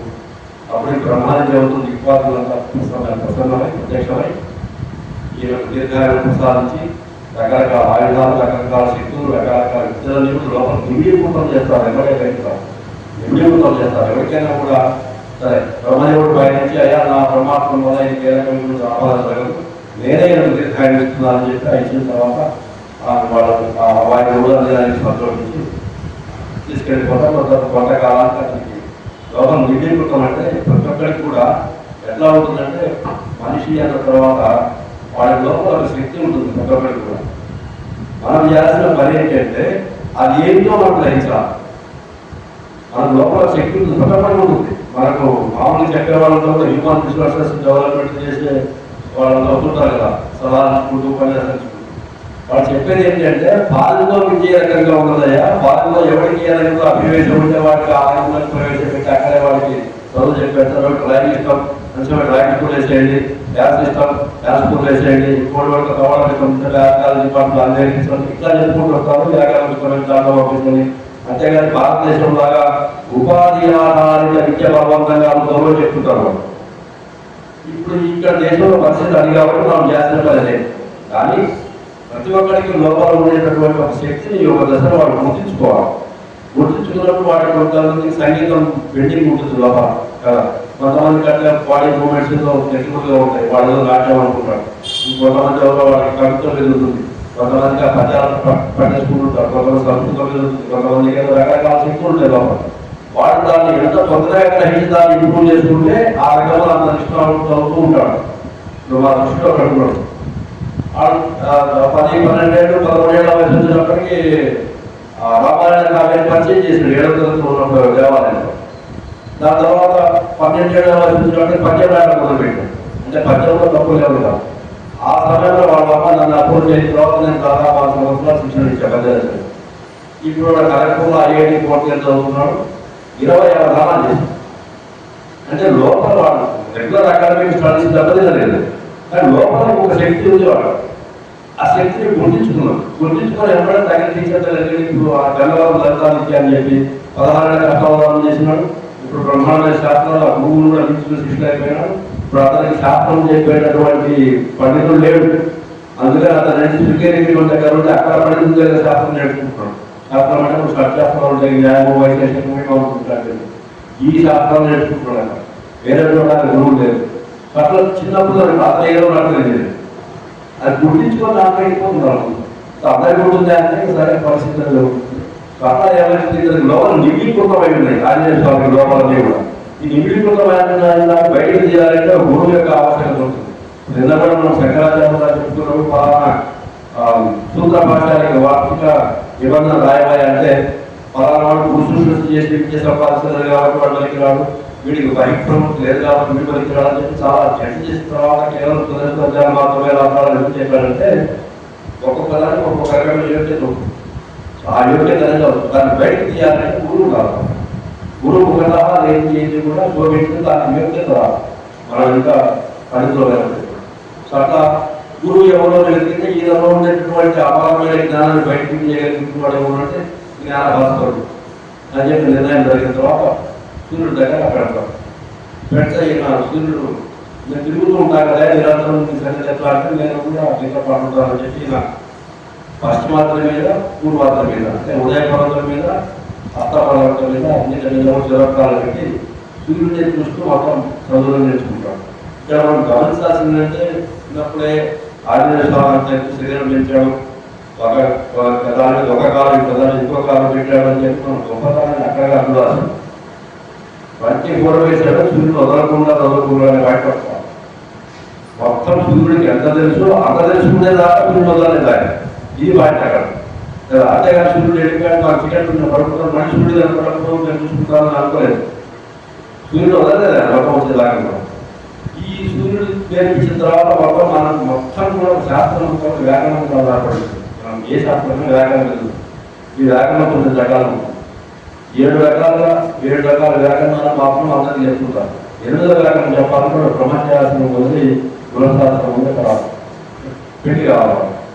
పెళ్లి కానీ 8వ చెప్పం, 8వ చెప్పకుండా 9వ చెప్పం. అందుకని 8వ చెప్పాలంటే పెళ్లి కావాలి కదా, నువ్వు పెళ్లి చేసుకోవాలి సూర్యుడు అంటే పెళ్లి చేసుకుంటే అంటే బ్రహ్మచారం వదులుతుందేమో 9వ పరికారమో కాబట్టి చేసుకోండి. సరే మొత్తం మీద అందరూ ఒప్పించిన తర్వాత టెక్నికల్గా మారుతారు. దాన్ని మనకి ఎట్లయితే అపరిష్టోపకారంలో అయ్యా మంచినీళ్ళు కాదు పాలన చేసినట్టే తిన్నట్టు కాదు పాలన అవుతుంది కాబట్టి నీకు నీ నిష్ఠానం ఉంటుంది, అక్కడ దోషం మాత్రం దోషం కూడా తగలని అపరిష్ఠుడు చెప్తారు. అట్లా ఏం చేస్తారంటే సూర్యుడు యొక్క వర్షం ఉంటుంది, సూర్యుడు యొక్క కాంతి ఆయన తేజస్సు జ్ఞాన తేజస్సు ఏదైతుందో దాన్ని నువ్వు గ్రహించు అని చెప్తారు. ఇప్పుడు ఈయనకి అప్పటిదాకా ఉన్నటువంటి శక్తితో ఇంత దేవతల సహాయం సూర్యుడు యొక్క వర్షస్సును గ్రహించాలి. ఆ వర్షస్సుని మనం సువర్చల, ఈ సువర్చల సహిత ఆంజనేయ ఆ వర్షస్సును గ్రహించిన తర్వాత మాత్రం శక్తి వల్ల ఉంటుంది తప్పితే ఆంజనేయ స్వామి బ్రహ్మచారి కేవలం ఆ తర్వాత విద్య కోసం ఈ వర్షస్సును గ్రహించాలి తప్పితే సువర్చల స్త్రీ పూర్తి లేదు అక్కడ. కాకపోతే ప్రతి విద్యను కూడా మనం స్త్రీగానే సంభావిస్తాం కాబట్టి శక్తి కాబట్టి అది స్త్రీలింగం కాబట్టి ఒక నది ఉంటే అది స్త్రీ పూర్తి కాబట్టి కదా. మనం ఏ నదిని కూడా పురుషులు మొగ్గు చెప్పం, అట్లాగే ఏ విద్యను కూడా పురుషులు మొగ్గు చెప్పం, ఇవన్నీ స్త్రీలింగాలు. అందుకని మనం ఒక స్త్రీతో ఆయనకు వీళ్ళు ఏం చేస్తుందో చెప్పుకొని ఆనందపడుతున్నాం. పెళ్లి కాదు ఒక రకమైన కళ్యాణం. పెళ్లి అనే దానికి సంస్కృతం వివాహము, కళ్యాణం అనే సంస్కృత పదానికి తెలుగులో అర్థం ఏంటి? శుభము అని. శుభం అట్లా దేవతల కళ్యాణం జరిగిందంటే పెళ్లి జరగదు. గిరిజా కళ్యాణం కాదు, వాళ్ళ పెళ్లి ఏం జరగదు. అట్లాగే మనం లక్ష్మీదేవి విష్ణుమూర్తి భార్యభర్తలేవి కాదు. విష్ణుమూర్తి అనే రూపానికి ఆయన కర్తవ్య నిర్వహణ కోసం అమ్మవారు ఏర్పాటు చేసుకుంటుంటే శక్తి స్వరూపం లక్ష్మీదేవి. మీకు ఎక్కడైనా లక్ష్మీదేవి పరమపది వర్ణాలు మీకు వినపడదు, సరస్వదేవి పరమపది వర్ణాలు మీరు వినాలి. ఇక్కడ సరస్వదేవి కేవలం అమ్మవారి యొక్క శక్తి స్వరూపం, బ్రహ్మదేవుడిని సృష్టి నిర్వహణ కోసం సహాయం చేయడం కోసం శక్తి స్వరూపం. అట్లా తప్పితే ఈ రకమైనటువంటి కాదు. మనకేమైందంటే ఒక పార్టీ ఆఫ్ టైంలో మనం దృష్టిలో పెట్టుకొని ఒక సుముహూర్తం పెట్టుకొని అలా ఆ టైంలో మనం లోక కళ్యాణాన్ని ఉద్దేశించి కొన్ని కార్యక్రమాలు జరపాలి కాబట్టి ఒక సీతారామ కళ్యాణం జరుగుతాం, ఒక గిరిజా కళ్యాణం జరుగుతాం, ఒక రుక్మిణి కళ్యాణం జరుగుతుంటాం. మానవం కోసం మనకు ఒకసారి మానసికమైనటువంటి రాజధానం కోసం ఫ్రెష్నెస్ కోసం మంచి కోసం చెప్తుంటే ఒకసారి అయితే మనకి జరిగితే ఉపయోగం చేయడం బాగుపడుతున్నాను. అన్నీ అయిన వాటిని కూడా మనం బాగా ఏం చేస్తారు, 12 రోజులు ఎక్కడ తిరిగి రావాలి శాస్త్రంలో వెళ్దాము, తీర్థంలో రావాలి. ఇట్లా మార్పు తప్పితే పెళ్లి అట్లా అయిన తర్వాత ఈయన సువర్ణ స్వీకరిస్తున్న సర్వజ్ఞాన సంపూర్ణ అయిన తర్వాత ఈయనకు ఒక శాపం కూడా ఉంటుంది. నీకు వచ్చినటువంటి విద్యాలని నువ్వు మర్చిపోతుగా కానీ ఆ మర్చిపోయిన కాలం మళ్ళీ ఎంత అవసరం ఎవరైనా గుర్తు చేస్తే గుర్తుకోవాలని చెప్పి శాపం ఉంటుంది. ఆ కాలంలో మిగిలిన ఇంత విద్యావంతులు రైతు కూడా చేసిన పని ఏంటి? ఆ కృష్ణిందలో మిగిలిన కోటితో కలిసి కోటి కొమ్మలు తప్పితే ఆంజనేయ స్వామి లాగా విజ్ఞాని లాగా ఆయన ప్రవర్తించలేదు. ఎందుకంటే కర్మఫలితం ఎప్పటికైనా కర్మఫలితం అది ఎప్పటితో ఎక్కడితో కర్మఫలితం ఉంది. ఈ శాపం ఆయన పడింది, ఆయన అనుభవించాడు, అయిపోయింది. మరి ఎప్పుడు అయిపోయిందని రామదర్శనంతో అయిపోయింది. శ్రీరాముడు దర్శించిన తర్వాత కృష్ణుతో అక్షరుల పర్వతం దగ్గరికి వచ్చినప్పుడు శ్రీరామ దర్శనం అయింది. ఆయనకి ఎట్లా జరిగిందంటే మనకు చెప్తున్నారు, జ్యోతిరమయం పశ్యామి దృష్ట్వా నాణ్యం పశ్యామి. ఒకటే వాక్యం, జ్యోతిరమయం పశ్యామి దృష్ట్వా నాణ్యం పశ్యామి. ఆంజనేయ స్వామి ఒకసారి రామచంద్రులనే అమేయం అంటే కొలత, అమేయం అంటే కొలవలేనటువంటి జ్యోతి, అంటే ఇంత చెప్పలేనటువంటి బ్రహ్మాండమైన కాంతితో మొత్తం నుంచి కనపడుతున్నది ఒక్క స్వరూపం. వేరే ఏం కనపడలేదు. దృష్ట్వా చూద్దాం అనుకున్నా కూడా నా అన్యం పశ్చాన్ని వేరేం కనపడట్లేదు. ఏం కనపడుతుంది? జ్యోతిరమయం పశ్చాన్ని. కేవలం జ్యోతి, విష్ణు జ్యోతి, రామజ్యోతి, నారాయణ జ్యోతి కనపడుతున్న తప్పితే చూద్దాం అనుకున్నా కూడా మనసు దగ్గర పెట్టుకొని వేరే కనపడట్లేదు. ఆ దెబ్బకి అనుకున్న అజ్ఞానం ప్రభావం మీద దాంతో పాటు శాపం కూడా పోయి యథాస్థితికి వచ్చినాడు. యథాస్థితికి వచ్చిన తర్వాత ఆయన రామచంద్రుడితో వేళ మాట్లాడతాడు. ఆ మాట్లాడిన దాన్ని బట్టి చాలా జ్ఞాని అని చెప్పి రాముడు గ్రహిస్తాడు. నేను ఒక 4 శ్లోకాలు నాకు ఓడికి రావాలి చెప్తాను. మనం ఇంకా హనుమాచార్యులతో వెళ్ళాల్సిన చూస్తున్నాం. నా ఋగ్వేద వినీతస్య నా అయర్వేద ధారణ నా సామవేద విదుష శక్యమేవ ప్రభాషితం. ఇంత బాగా ప్రభాషితం అంటే ఇంత బాగా పాటించాలి అంటే ఋగ్వేదం చదవకపోతే రాదు, యజుర్వేదాన్ని మనసులో ధరించకపోతే రాదు, సామవేదంలో వైదుష్యం పాండిత్యం లేకపోతే రాదు. నా అణృగ్వేద వినీతస్య ఋగ్వేదం నుంచి బయటికి రాకపోతే తను ముడికి చేరకపోతే రాదు. నా అయర్వేద ధారణ యజుర్వేదాన్ని ధరించినటువంటి వాడికి రాదు. నా అసామవేద విదుష సామవేదంలో వైదుష్యం లేని వాడికి రాదు. అటువంటి వాడికి శక్యం కాదు. శక్యం ఏమో ప్రభాషితం. ఇంత బాగా మాట్లాడాలంటే అటువంటి వాడికి సాధ్యమవుతుంది చెప్పి స్వయంగా శ్రీరాముడు లక్ష్మణరావు చెప్తున్నాడు. అట్లా నూనం వ్యాకరణం కృష్ణం అనేక బహుళాపుతం బహు వ్యవహారాలైన లక్షించి తపశక్తి. ఎక్కడే కానీ ఒక మాట ఎక్కువ కానీ ఒక మాట తక్కువ కానీ అనేక బహుళాపుతం ఇప్పటిదాకా దాదాపు 3 శ్లోకాల దాకా ఆంజనేయ స్వామి చెప్పాడు. అయ్యా నేను ఫలానా సుగ్రీవుడి యొక్క మంత్రిని, మిమ్మల్ని చూస్తేనే మీరు చాలా కేసులాగా ఉన్నారు, ఉండవతారులాగా ఉన్నారు, క్షత్రియ ఆయుధాలు ధరించారు, మీ దగ్గరకు మీ తేజస్సుకు ఈ ప్రాంతం అంతా కూడా తేజస్సుతో ఉన్నది, మీ ధనుర్బాణాల నుంచి మీ నడ నుంచి మీ గాభీరం చూసి రాక్షసులు జంతువులు ప్రజంతువులు పారిపోతున్నాయి, మీ బాగోడిలో ఉన్నాయి, మీ ముఖాలలో ఉన్నాయి, అన్ని ఒక శ్లోకాలు చెప్పిన తర్వాత ఎక్కడే కానీ ఒక్క అపశబ్దం కూడా లేదు. దాదాపు 100 శ్లోకాలను పోయి ఇద్దరికి మీరు ఎవరైనా అడుగుతారు. ఇద్దరికి మీరు ఎవరైనా అడిగేదాకా కూడా ఎక్కడ ఒక అపశబ్దం కూడా లేదు. నూనె వ్యాకరణం అనిపిస్తుంది. ఎక్కడ కానీ వ్యాకరణ వృద్ధమైనటువంటి ఒక్క శబ్దం కూడా లేదా. అనేక బహుళార్థం ఇప్పటిదాకా చాలా చెప్పాడు కదా, 1 శ్లోకాల దాకా కదా. బహువ్యాహారం దాన్ని చాలా విషయాలు చెప్పుకుంటూ వచ్చాడు. ఈ చెప్పేటప్పుడు ఏమైతుందంటే ఎదురు ఏంటంటే మనిషి వాక్కును ప్రయోగించడం ఒకటే కాదు. ఒక వాక్కు మూర్తి అంటే ముఖం నుంచి నోటి నుంచి బయటకు వచ్చినప్పుడు ప్రస్తుతం ముఖం అంటే ముఖం నుంచి బయటకు వచ్చినప్పుడు వాక్కు యొక్క సాధన, వాక్కు యొక్క సౌలభ్యం, వాక్కు యొక్క సౌలభ్యం కదా, వాక్కు యొక్క ప్రౌఢత్వం, సాధత్వం, ఇది ఎవరు నిర్వహించినప్పుడు మన యొక్క మానసిక స్థితి. మనం ఎవరి గురించైనా దృఢంగా చెప్తున్నామా, చెడుగా చెప్తున్నామా, మంచిగా చెప్తున్నామా, అనుకూలంగా చెప్తున్నామా, ప్రతికూలంగా చెప్తున్నామా, వాటి మీద అనుకునే భావం ఏంటి, ఇవన్నీ ఒకవేళ ప్రతిఫలిస్తూ ప్లస్ వాటి కంట్రోల్ ఎగరడం, రూపులో మార్పులు రావడం, ముందును మాట్లాడడం కదా, లోపల కనెక్టింగ్ కూడా మొదలు చేస్తున్న బాగా అని మొదలుపెట్టడం, చేతులు తిప్పడం, ఈ రకమైనటువంటి అంగీకారాలు ఉంటాయి. హనుమంతుడు అవేమీ చేయలేదు. ఈ భాగం లేదు. అశబ్దం ఒకటి కూడా, అపశబ్దం ఒకటి కూడా లేదా.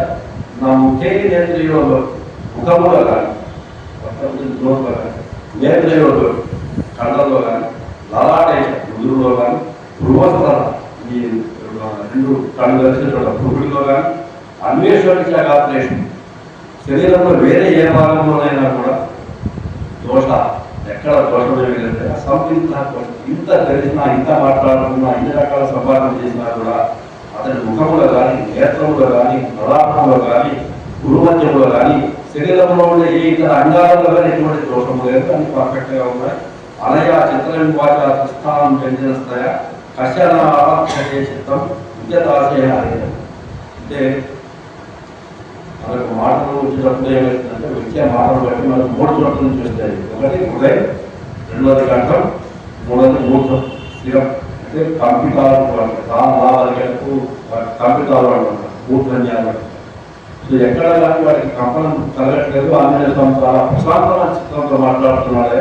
ఎక్కడి నుంచి రావాల్సిన వాళ్ళు అక్కడి నుంచి వస్తున్నాయి. తొట్టుపాటు లేదు. ఇంకా ఉండే శ్లోకాలు దాంట్లో నా అద్భుతం నా విరంజకం తొందరగా మాట్లాడలేదు, విషయం చేసి విడివిడిగా మాట్లాడట్లేదు, ఆలస్యంగా మాట్లాడట్లేదు. చెప్పాల్సింది ఎప్పుడు చెప్పాలి అప్పుడు చెప్తున్నాడు అని చెప్పి కంగారు పడట్లేదు. ఇవన్నీ చాలా సందర్భాలు ఉన్నాయి. అట్లా ఇంత వెతుకుతున్నాడు ఆయన రాసుకున్నాడు.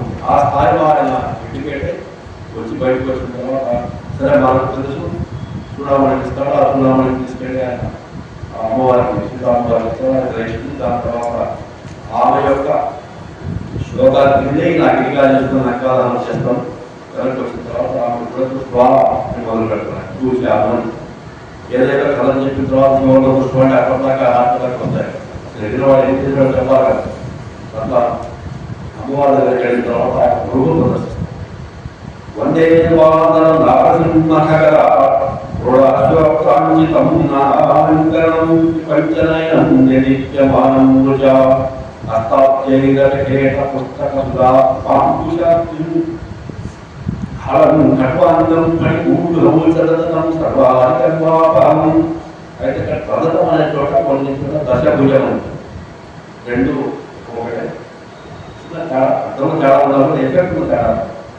వందే వాదం నరసింహ పంచముఖాలు ఉన్నాయంటే ఒకటి వాదం నారసింహం సింహం కగర అంటే ఆకాశం సంచరించినటువంటి పక్షంలో స్థితమైంది రాకంటే రాదు. వందే వాదం నరసింహ కగర షోడాష్టం క్రోడం అంటే వర అష్టం. ఈ 5 ముఖాలతో ఆయన విరాజిస్తున్నాడు. నానాలంకరణం అనేకటువంటి అలంకరణతో విరాజిస్తున్నాడు. సర్వము చూపించినప్పుడు అలంకరణ చూసుకోవచ్చు దూరపోగలకు అన్ని పోయి ఆయనకు శివ తేజస్సుతో ఉన్నటువంటి వరకు దాంట్లో 5 ముఖాలు కలిగి ఉన్నాడు. వందే వాదం నరసింహ కగర క్రోడాష్టం నానాలంకరణం విపంచనయనం. విపంచనయనం అంటే ఒకదానికి శివుడికి 3 కళ్ళు ఉంటాయి. ఈయన 5 ముఖాలకు 5 3 15 కళ్ళు ఉంటాయి. 3 5 15 ఈ పంచనయనం. 3 కూడా శివ తేజస్సుతోనే ఉన్నాయి. అంటే 5 పరకాయలు కూడా 5 శివతులు కూడా శివ తేజస్సుతో శివలక్షణాలు ఉన్నాయి కాబట్టి 5కి ఒక్కొక్కలాంటి 3 నేత్రాలు ఉన్నాయి. ప్రపంచనయనం వినిత్యమానం అలా వెళ్ళిపోతూ ఉన్నాయి. హస్తాబ్జైరసి హస్తంతో ఏమేముంది హసి అంటే కట్ట. కేటం కేటం అంటే యాక్చువల్గా భౌతికంగా చూస్తే ఒక విరిగిపోయిన మంత్రం పోడు. ఇది శివుడి చేతిలో కూడా ఉంది. కానీ ఇంకొక రకంగా దాని అర్థం పరశు అని. పుస్తకం సుధాకుంభ అమృత కలసు కుష దర్భం అద్రిన్ అంటే పర్వత సంజీవనం ఫలం నాగం కట్వాన్ని పని గూడుగా ఉంటాయి. పని అంటే శాతం గూడుగా ఉంటాయి. ఇవన్నీ కూడా దశభుజం పంచేతులలో కూడా ఉన్నాయి. దాదాపు ధరించి ఉన్నాడు. ఏదైనా 10 భుజాలలో 10 చేతులలో ఉన్నాయనొచ్చు, దాదాపు ధరించి ఉన్నాడని చెప్పచ్చు. సర్వాది గర్వాభావం అంటే శక్తులందరినీ కూడా గర్వాన్ని నిర్మూలన చేసినటువంటి హనుమంతుడికి పంచముఖాంజనేయ స్వామికి నేను వాళ్ళే నమస్కారం చేస్తున్నాను దాని అర్థం. ఆది గర్వాభావం అంటే ఇప్పుడు నేను హనుమంతుడిని స్మరించినప్పుడు ఆయన నన్ను అనుగ్రహించి నా ముందే శత్రువులంతా చేసేయాలి. అట్లాగే నా ముందే శత్రువులో మీరు ఉన్నారనుకోండి, మీరు ఆయన స్మరించినప్పుడు మిమ్మల్ని అనుగ్రహించి నన్ను వేసేయాలి కదా. ఇప్పుడు 2 వర్గాలు సమూహంగా కదా. అట్లా కాకుండా అది అంటే అంతశత్రువులు ఇందాక మనటువంటి కామక్రోధంలో మోహ నర్మస్థానాలు ఏవైతే ఉన్నాయో ఆ శత్రువులు నిర్మూలిస్తారు. ఆయన ఎవరు స్మరిస్తే వాళ్ళకి ఆ లోపమైనటువంటి అరిషడ్ వర్గాన్ని సమూలంగా నిర్మూలన చేస్తాడయ్యా. అటువంటి సమూలంగా శత్రువర్గాన్ని నిర్మూలన చేసేటటువంటి పంచముఖ ఆంజనేయ స్వామికి నేను నమస్కరిస్తున్నాను. ఇది సీతాదేవి ముందు హనుమంతుడు ప్రకటించినటువంటి స్వరూపం. ఇక్కడికి మనకు ఆంజనేయ స్వామి యొక్క గొప్పతనం తెలిసింది కాబట్టి ఇప్పుడు మనం లోపలికి వెళ్తే మనకు దాంట్లో సూక్ష్మంగానే మిగిలిన అర్థమైపోతుంది. నేను ఇంతసేపు దాదాపు దాకా చెప్పడం అర్థం ఏంటి అంటే, ఇక్కడికి వెళ్ళిన తర్వాత ఏమైందంటే వాడు వాడిన పదాలను బట్టి ఎక్కువగా మనం అక్కడిక్కడ గురించుకుంటూ ఉండదు కాబట్టి మనం స్థూలంగా ఒకసారి అవుతాయి చదవడం మనం ఇక్కడ అనుకుంటే దాని తర్వాత మనం ఇక్కడ చెప్పేటప్పుడు ఈజీగా ఉంటుంది. శ్రీ గురు చరణ సరోజరజనిజమనముఖాది వర్ణో రఘువర విమల యశోదాయక ఫలచారి బుద్ధిహీన తనుజానికే సుమిరౌ పవన కుమార్ బలముంది విద్యాదేహం మోహిపర హరహు కళేశ వికార్. ఇది దాంట్లో ఉండేటటువంటి ధ్యాన శ్లోకం. శ్రీ గురు చరణ సరోజ రజ నిజముఖర సుధారి. అంటే మనకి ఏమవుతుందంటే ఇది మొత్తం కూడా అవధి భాషలో, అవధి భాష అనేటటువంటిది మనకు ఉత్తర భారతదేశంలో ఉండే, బీహార్ ప్రాంతంలో ఉండే గ్రామాలలో వాడేటటువంటి భాష. కాబట్టి గ్రామాలలో ఉండే భాష ఏమవుతుంది, బాగా నాగరిక ప్రదేశాలలో ఉండేటువంటి భాషను అనగొట్టినట్టు ఉంటుంది. మనం ఎక్కడైనా అంటారు అనే పదం మనం వాడుతుంటే రాజకీయ వర్గంలో అంటారు, ఇట్లా అంటారా అని పదం వాడతారు. అన్నారు, అన్నారు, తెలంగాణ అంటుండ్రు వస్తాయి. ఇట్లా మన గ్రామీణంలోకి పోయేటప్పటికీ తప్పగా వాడు అవమతి కరెక్ట్గానే చెప్తున్నాడు. ప్రాంతీయాన్ని బట్టి కొంత ఉచ్చారణ వేదాలతో ఉంటుంది. కానీ మనకు అక్షరమే ప్రధానమైనటువంటి ఒక మంత్రంలో ఈ రకంగా అక్షరం యొక్క స్వరూపాన్ని మారిస్తే మనకు ఫలితం ఉంటుంది అంటే క్వశ్చన్ రావాలి కదా. అక్షరమే ప్రధానమైనప్పుడు దానికి ఉండేటువంటి హ్రస్వదీర్ఘాన్ని మనకు ప్రధానమైనప్పుడు ఛందస్సు మొత్తం దాని మీద ఆధారపడినప్పుడు అదే వ్యాకరణమైనప్పుడు దాంట్లో మార్పులు జరిగితే ఫలితం ఉంటుందా మనం చెప్తాం కదా. వర్ణాత్వ, పదాత్వ, లోకాత్వ ఇట్లా అర్థాలు ఉంటాయి కదా. కళాత్వ, తర్వాత మంత్రాత్వ, ఇట్లా ఆరత్వాలు ఉంటాయి. షడత్వ ఉంటాయి, షడ్త్వాలు ఉంటాయి, ఒక శ్లోకం నిర్మాణం ఉంటాయి. దీంట్లో మొట్టమొదటి వర్ణాత్వ. ఆ వర్ణం మనం కరెక్ట్గా కూర్చోబెట్టాము లేదా లేదు. ఒక వ అంటే అనేటటువంటి ఒక శరీరంలో ఆ అనేటటువంటి ఒక ప్రాణం చొప్పిస్తే అది రాయడం. ఇది దేహం, అది ప్రాణం. ఆ ప్రాణాన్ని దీంట్లో తీసుకొస్తే ఇది ప్రాణి అవుతుంది కదా. లేదు అంటే ఏముండదు అక్కడ కదా. అంటే ఏముండదు దాంట్లో అది అదే పెడితే కలవ ఏదో వస్తుంది కదా. 2-3 కలగట్టు పెట్టుకుని పోతే ఏదో వస్తుంది కదా. అట్లా మనకు పదమైన ఒక భావోత్పత్తి జరిగి భావ ప్రకటన జరగాలని, ఉత్పత్తి చెందిన భావాన్ని ప్రకటించాలంటే దానికి అచ్చులు అవసరం.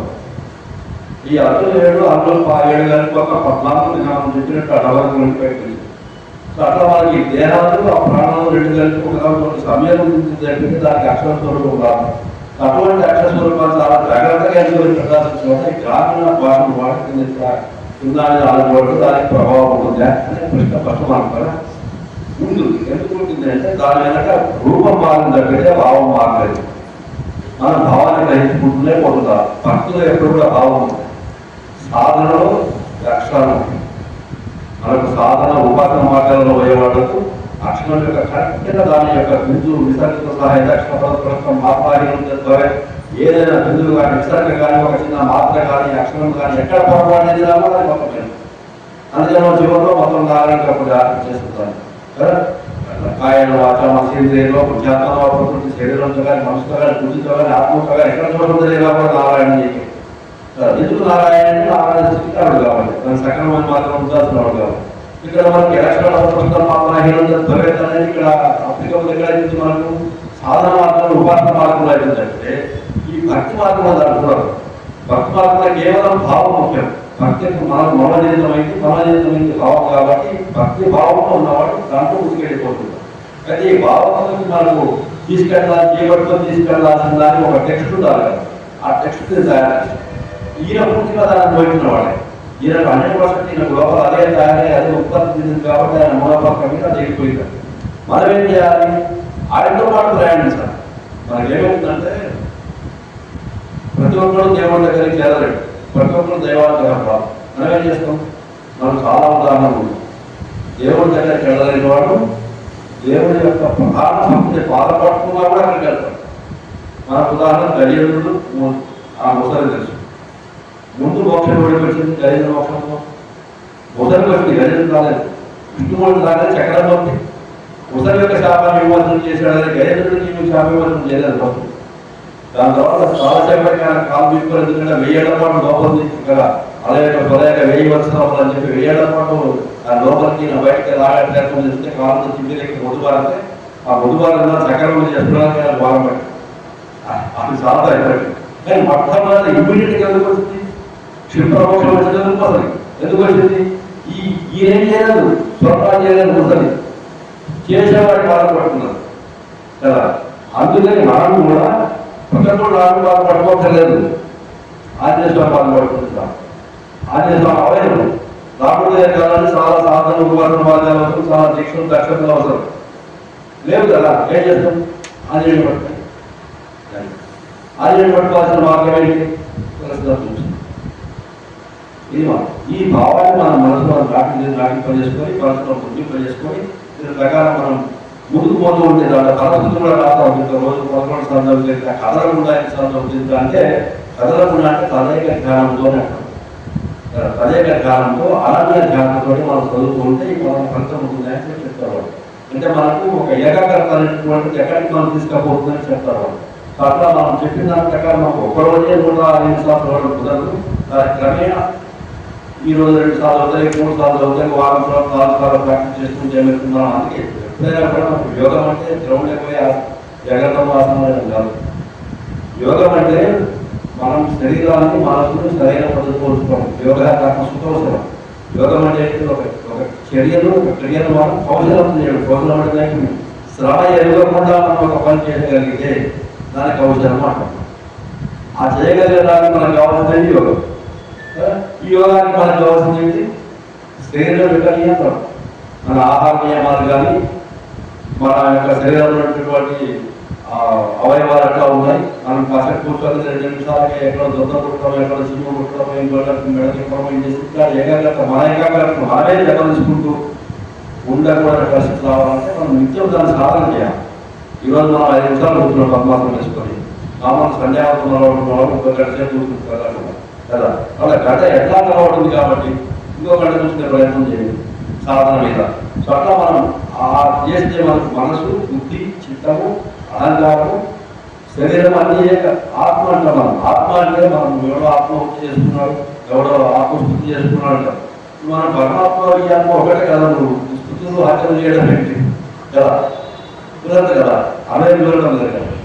మనకి ఎక్కడైనా కూడా ఒక వేదాంతార్థంలో ఆత్మాని శబ్దం ఉపయోగిస్తే ఇంద్రియాలు, అంతఃకరణము, మనసు, శరీరం ఈ సంపూర్తి ఆత్మ అంటాం. మీకు పంచ జ్ఞానేంద్రియాలు, ఇంద్రియాలు, మన అంతఃకరణ చతుష్టయము, మనస్సు అంతఃకరణ శరీరం, ఈ మూడికి సంపూర్ణ విభూతిని మనం ఆత్మ చేస్తుంటాం. వాడు ఎవరో ఆత్మశుద్ధి చేసుకున్నాడు, కింద కోరుకుంటున్నాడు. నేను బాగా చూశాను, నేను బాగా పాడాను, నేను బాగా విన్నాను, ఇదే కోరుకుంటున్నాడు. నేను బాగా మాట్లాడాను, తీయవాడు. నేనే అంతకాలం శరీరం. అంతకాలం వచ్చినవాడు నాకు వచ్చిన ఆలోచన రాదు ఉంటారు. నేను ఒకసారి అనుకున్నాను, చేసి తింటాను. ఇవన్నీ ఈ కోరుకోవడాన్ని, ఈ మొత్తాన్ని నిలబడడం చేయడం ఆత్మ. ఇది ఆత్మ అంటే ఇంతవరకే. మనం దాంట్లోకి వెళ్ళిపోతే, బ్రహ్మజ్ఞానంలోకి వెళ్ళిపోతే అది పరమ చైతన్యం, అది పరమాత్మ. మధ్యలో మనకు ఆధ్యాత్మికంగా బోధిస్తూ ఉన్నప్పుడు ఆత్మ అంటే ఇంతవరకు. అట్లా ఏమవుతుంది, ఈ మనము గురుచరణ సర్వోదయ మధ్య నిజం మన ముగ్గుల సుధారణ. ఇటువంటి భావం ముఖ్యం కాబట్టి మనం ఇక్కడ అక్షరాల యొక్క నాగరికతను పట్టించుకోకుండా భావం ఎట్లా ఉందని చూసుకుంటూ పోతే ఫస్ట్ మనం ఏం చేయాలి? గురువు యొక్క పాద పద్మాల యొక్క పుప్పటి, గురువు చరణ సర్వోదయ రజ, ఆ పుప్పటితో మనం ఏం చేస్తామంటే అర్థాన్ని మధ్యలో పట్టి ఏం చేస్తున్నాం, కొంత పౌడర్ కొట్టి దుడితే ఫ్రెష్ కొట్టేస్తాం కదా.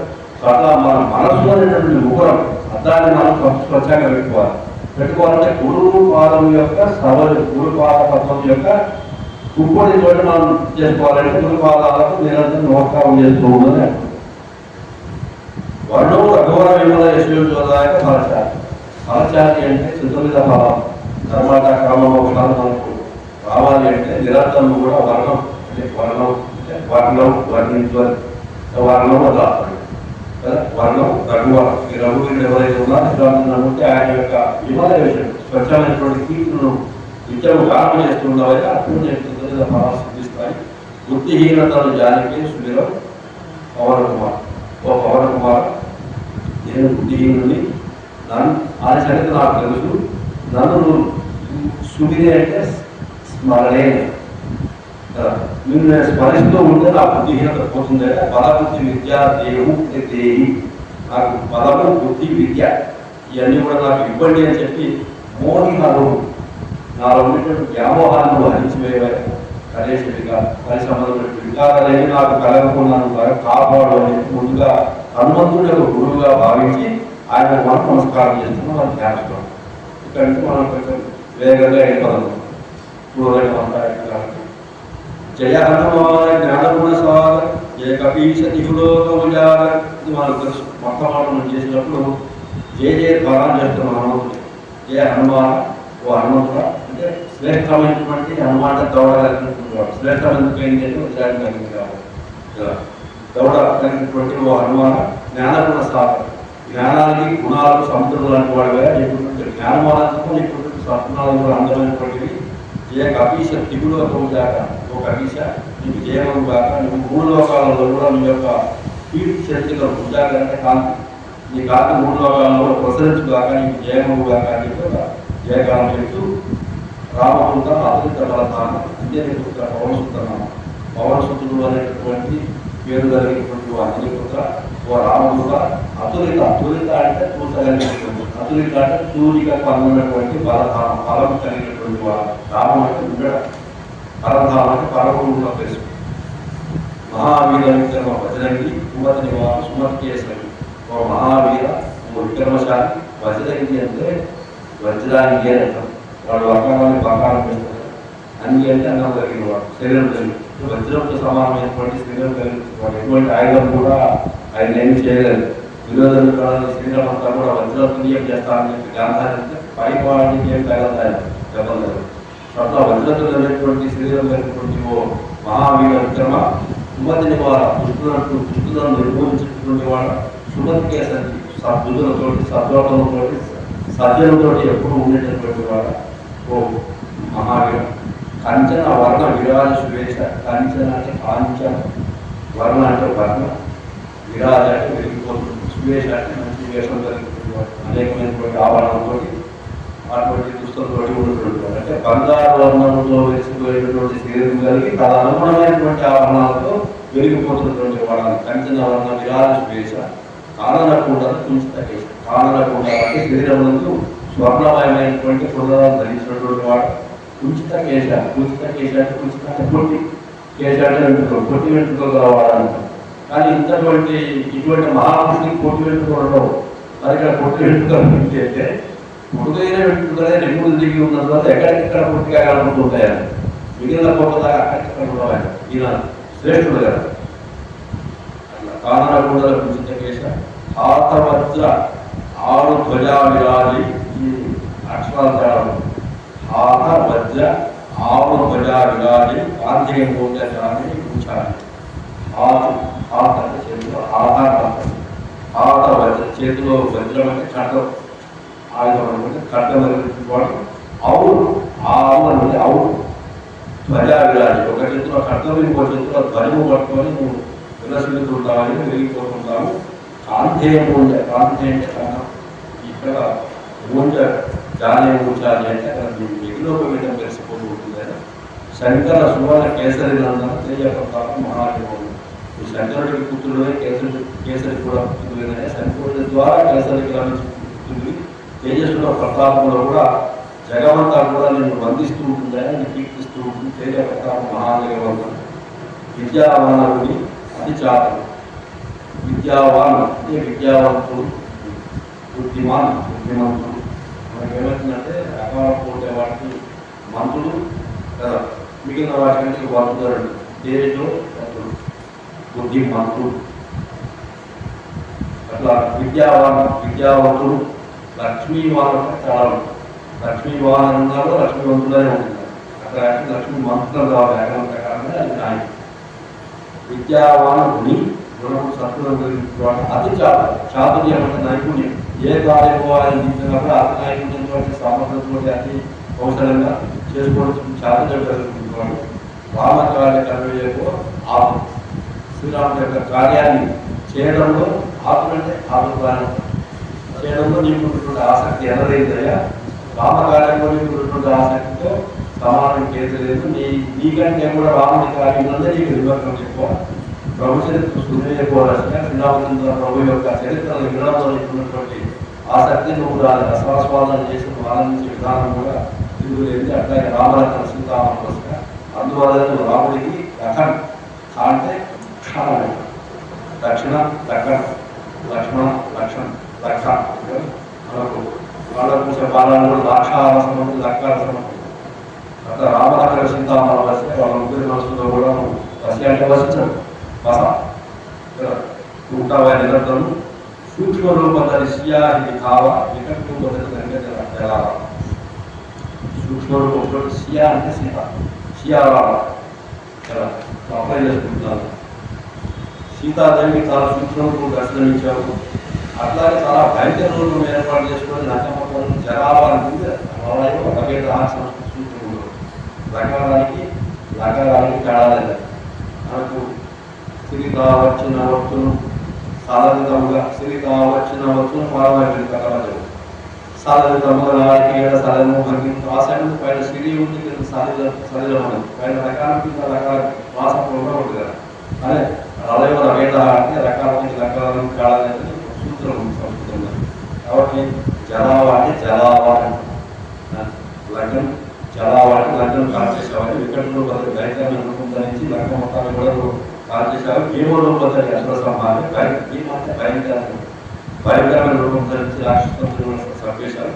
రామచంద్రుడికి కార్య సంహారానికి సంవత్సరం సంహరించారు. బాగా చేసేవారు. రాక్షసులను చంపి రామచంద్రుడి యొక్క కార్యాలను చక్కగా నిర్వర్తించారు. లాయ సజీవన లక్షణ చేయాలి. సజీవంతో సంజీవపడతారు. లాయ అంటే తీసుకొచ్చి లక్షణ చేయాలి. లక్ష్మణుని మనకి పునరుజ్జీవితుడిగా చేశారు. రఘువీర అరటి ప్రదాయ రఘువీర హర్షాది ఆయన శ్రీరామచంద్రుడు హర్షించి పురలాయని నువ్వు ఆలింగనం చేసుకున్నాడు. ఎప్పుడైతే సంజీవపడత తీసుకొచ్చి లక్ష్మణుని పునరుజ్జీవితుడిగా చేశావో శ్రీరామచంద్రుడు ఆనందం పట్టలేక నువ్వు ఆలింగనం చేసుకున్నాడు. రఘుపతికి బహుత బధాయ సమమ ప్రియ భరతై సమభాయ. శ్రీరామచంద్రుడు నేను బఢాయి అంటే మెచ్చుకోవడం. బఢాయి నేను మెచ్చుకొని గొప్పతనాన్ని ఆయన స్మరించారు. చాలా స్మరించి చాలా మెచ్చుకొని నువ్వు భరతుడితో సమానమైన నా ప్రియమైన సోదరుడివి అని చెప్పి ఆయన ప్రకటించిన ఆయన నలుగురు మధ్యలో సహస్రవతల తుమ్మరు యశగావై అసకై శ్రీపతి కంఠరాగా అనేకమైనటువంటి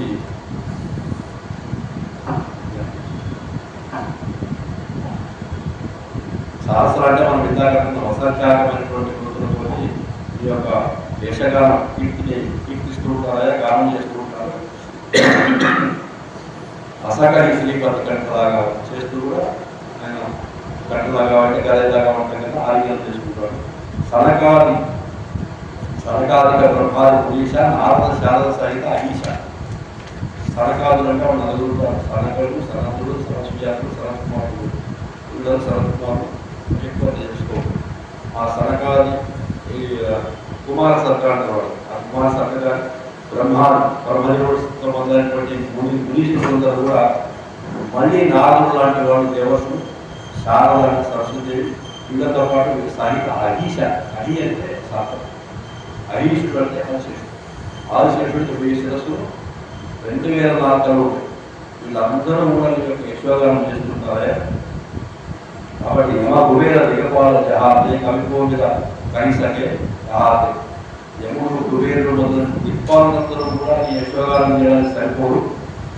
మామూలుగా పూర్వకమైనటువంటి కవి పండితులతో అయితే మీ స్థాయి అంతా నీ గొప్పతనం నీ మహత్వం దయ దిక్పాలతో గానం చేయలేకపోతున్నారు. కాబట్టి కవిపోతులందరూ కూడా ఎవరు పనికిరారు. నువ్వు ఉపకారం సుగ్రీవు హింగిన రామమిలాయ రాజపతి. నువ్వు సుగ్రీవుని మీరు ఆదరించినటువంటి సుగ్రీవుని రాములతో కలిపి రామదర్శనంతో ఆయన పడి రాజపదవి ఇప్పించావు. తుమరో మంత్ర విభూషణ లంకేశ్వరమయ్యే సబ్జెక్ట్ మంత్ర అంటే మంత్రాన్ని నీ యొక్క ఆలోచన నీ యొక్క సలహా విని విభీషణుడు లంకేశ్వరుడు అయ్యాడు కదా. ఈ విషయం ప్రపంచమంతా తెలిసింది. తుమరో మంత్రులు విభీషణ మాన నమ్మాడు, ఆచరించాడు. లంకేశ్వరమయ్యే సబ్జెక్ట్ లోకమంతా కూడా తెలిసేటట్టుగా ఆయన లంకాపురానికి రాజయ్యాడు. యుగశాస్త్ర యోజన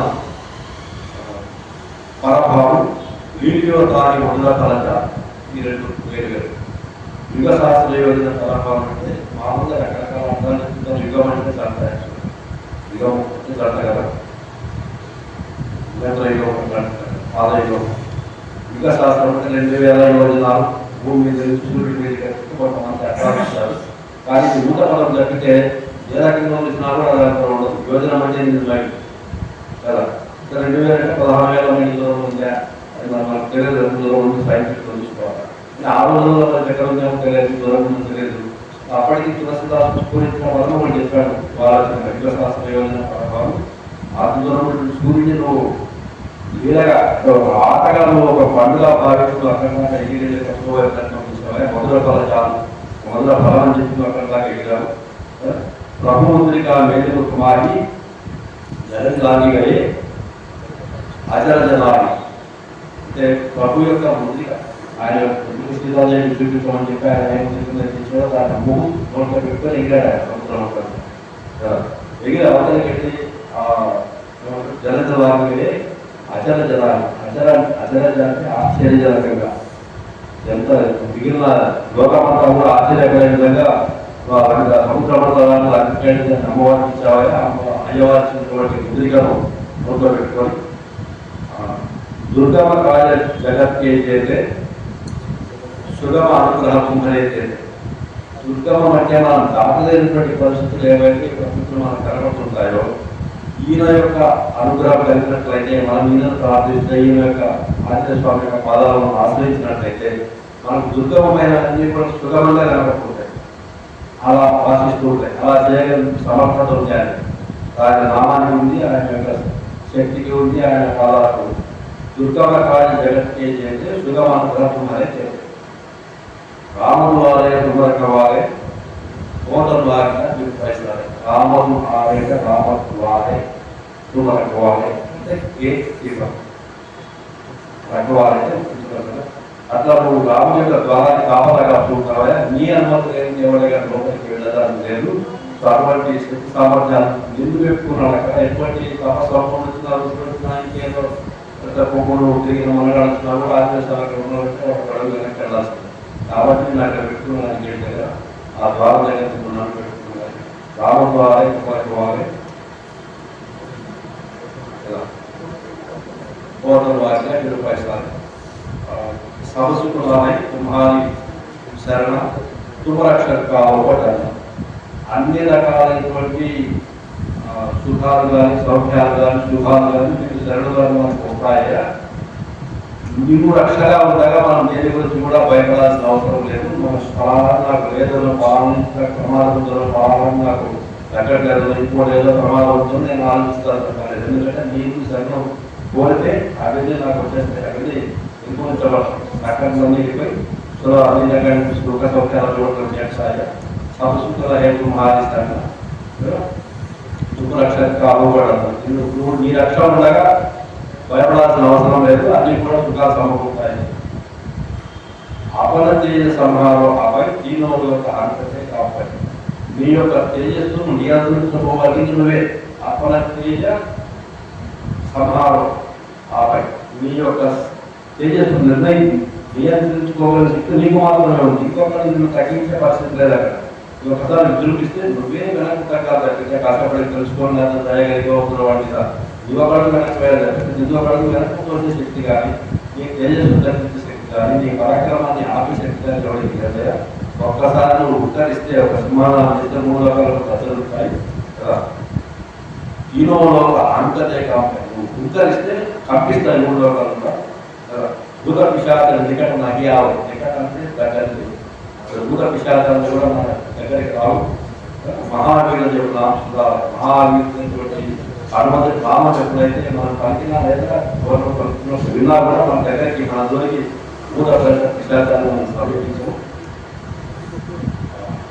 ఆశయ రోగహారై సముఖీగా జపచంద్రంగా హనుమంతుడిగా మహావీరుడైనటువంటి హనుమంతుడి యొక్క నామాన్ని మనం నిరంతరం జపిస్తున్నటువంటి ఏ రకమైనటువంటి భోగం కానీ ఏ రకమైనటువంటి పీడ అంటే పీడ మనకు రాధ కూడా రావాలి. రాధా చండీగఢ్ దేవగఢ్ అట్లా వాడుతున్నాం, రకాల కలిపి వాడుతున్నాం. అట్లా పీడ అంటే పీడ అంటే బాధ. ఏ రకమైనటువంటి నాశయ రోగాహారై సముఖీడ జపచంద్రంగా హనుమంతు వీర. ఓ మహావీరుడు హనుమంత, నిన్ను స్మరిస్తే నిన్ను జపిస్తే ఏ రకమైన రోగాలు కానీ ఏ రకమైన పీడలు బాధలు కానీ స్మరించేవాడికి దగ్గరికి చేరవయ్యా. సంకటసే హనుమంతు రావై మన క్రమ వచ్చిన ధ్యానంలో రావాలి. మన క్రమ అంటే మనసుతోటి క్రమబద్ధంగా, వచన అంటే వాకుతోటి, ధ్యానంతోటి ఎవరైతే స్మరిస్తుంటారో వాళ్ళ సంకటాలన్నీ కూడా హనుమంతుడు రావాలి, కుదురుస్తాడు. సంకటసే హనుమంతు రావాలి, మన క్రమ వచ్చిన ధ్యానంతో రావాలి.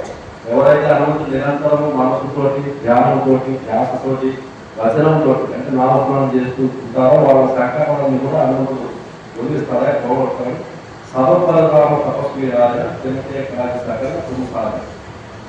ఈ తపస్సు మిగిలిన తపస్సు చేసిన తపస్సులందరికీ కూడా రాజస్థానంలో ఉన్నటువంటి శ్రీరామచంద్రుడు ఎవరైతే ఉన్నారో ఆయన పరమ మూర్తి ఆయన దగ్గరికి వెళ్తే మీ ద్వారా ఆయన దగ్గరికి వెళ్తే సకల కార్య సకలత్వం సాధన.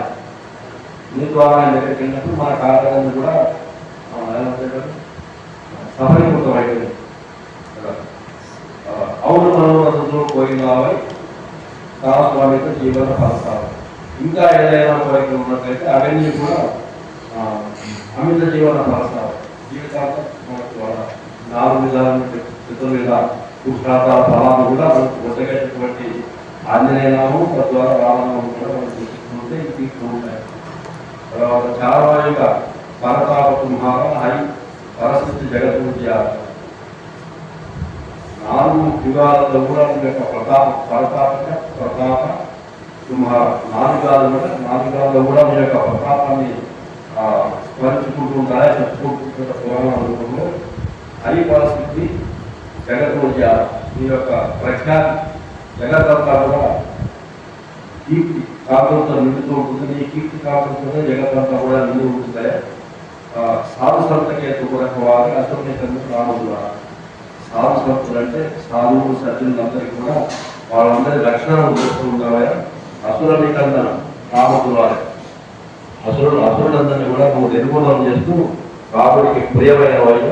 రాముడు చేయాల్సిన పని అసలు రాముడు చేయాల్సిన పని, కానీ రాముడికి కొంత రిలీఫ్ ఇస్తూనే చేస్తున్నాడు. ఆ పనులన్నీ కూడా రాముడికి చేయాల్సిన పని వేరే ఉన్నాయి కాబట్టి నా భయం నేను చేస్తుంటాను అని చెప్పి రాముడు ప్రతి పని ఇదే చేస్తుంటాడు. ఎక్సెప్ట్ మోక్షం ఒక్కటి మాత్రం ఆంజనేయ స్వామి అక్కడికి పోవాలి. మిగతా ఏ పని అయినా సరే రాముడిని పాలిస్తే ఆంజనేయ స్వామి దాన్ని కుంభకరించి ఆ పని కూడుకొని చేస్తుంటాడు. మోక్షం ఒక్కటి ఆయన బాగా ఆయన ఇస్తాడు. అట్లా అప్రసిద్ధులు అవంతికే తర్వాత అసవల తీర్థం జాతికి మోక్షం. నువ్వు అప్రసిద్ధులు కానీ అనిమాద అప్రసిద్ధులు కానీ ఈ రవణితులు కానీ తపస్సు జ్ఞానం అంటారు ఆ మానసిక సంబంధించిన సిద్ధులు కానీ ఇవన్నీ కూడా నువ్వు ఇవ్వగలుగుతూ సమర్థుడయ్యా. ఈ సమర్థత నీకు జాతికి వరం వల్ల వచ్చింది. అప్రసిద్ధులు అవంతికే తర్వాత అసవల తీన జాతికి మాత నీకు ప్రసాదించిన వరం వల్ల నువ్వు మాకు ఏర్పాటు చేయగలుగుతున్నావు. రామరసాయన తుంభరే చేత సదన రహో రఘుపత్య దాస. రామరసాయన రామ భక్తి రసం రసం రామ భక్తి రసంలో ఎల్లప్పుడూ మునిగి ఉంటాయా. సదారహో రఘుపత్య దాస. ఎల్లప్పుడు అట్లా శ్రీరామచంద్రుడు దాసుడు లాగే ఉంటేనే మాకు కూడా మీరు దొరుకుతుంది. దాసుడు గారు నువ్వు అంటే ఇంకా అర్థం మోసం కాదు కాదు. నువ్వు ఆయన సన్నిధానంలో ఉంటే నువ్వు ఆయన సన్నిధానం ఉన్నందువల్ల మాకు మీరు దొరుకుతుంది. మేము నిన్ను అప్రోచ్ చేయడానికి వీలు ఉంటుంది. మాకేమైనా అమృత ఆంజనేయ స్వామి ఏంటంటే నువ్వు ఆయనతో మాట్లాడి సొంతంగా చేసేదానికి వీలు ఉంటుంది. సొంతంగా చేయాలంటే నీకు కావాల్సిన శక్తి ఆయన ఇస్తాడు. లేదా నువ్వు ఏదైనా రికమెండేషన్ కావాలని చేయొచ్చు.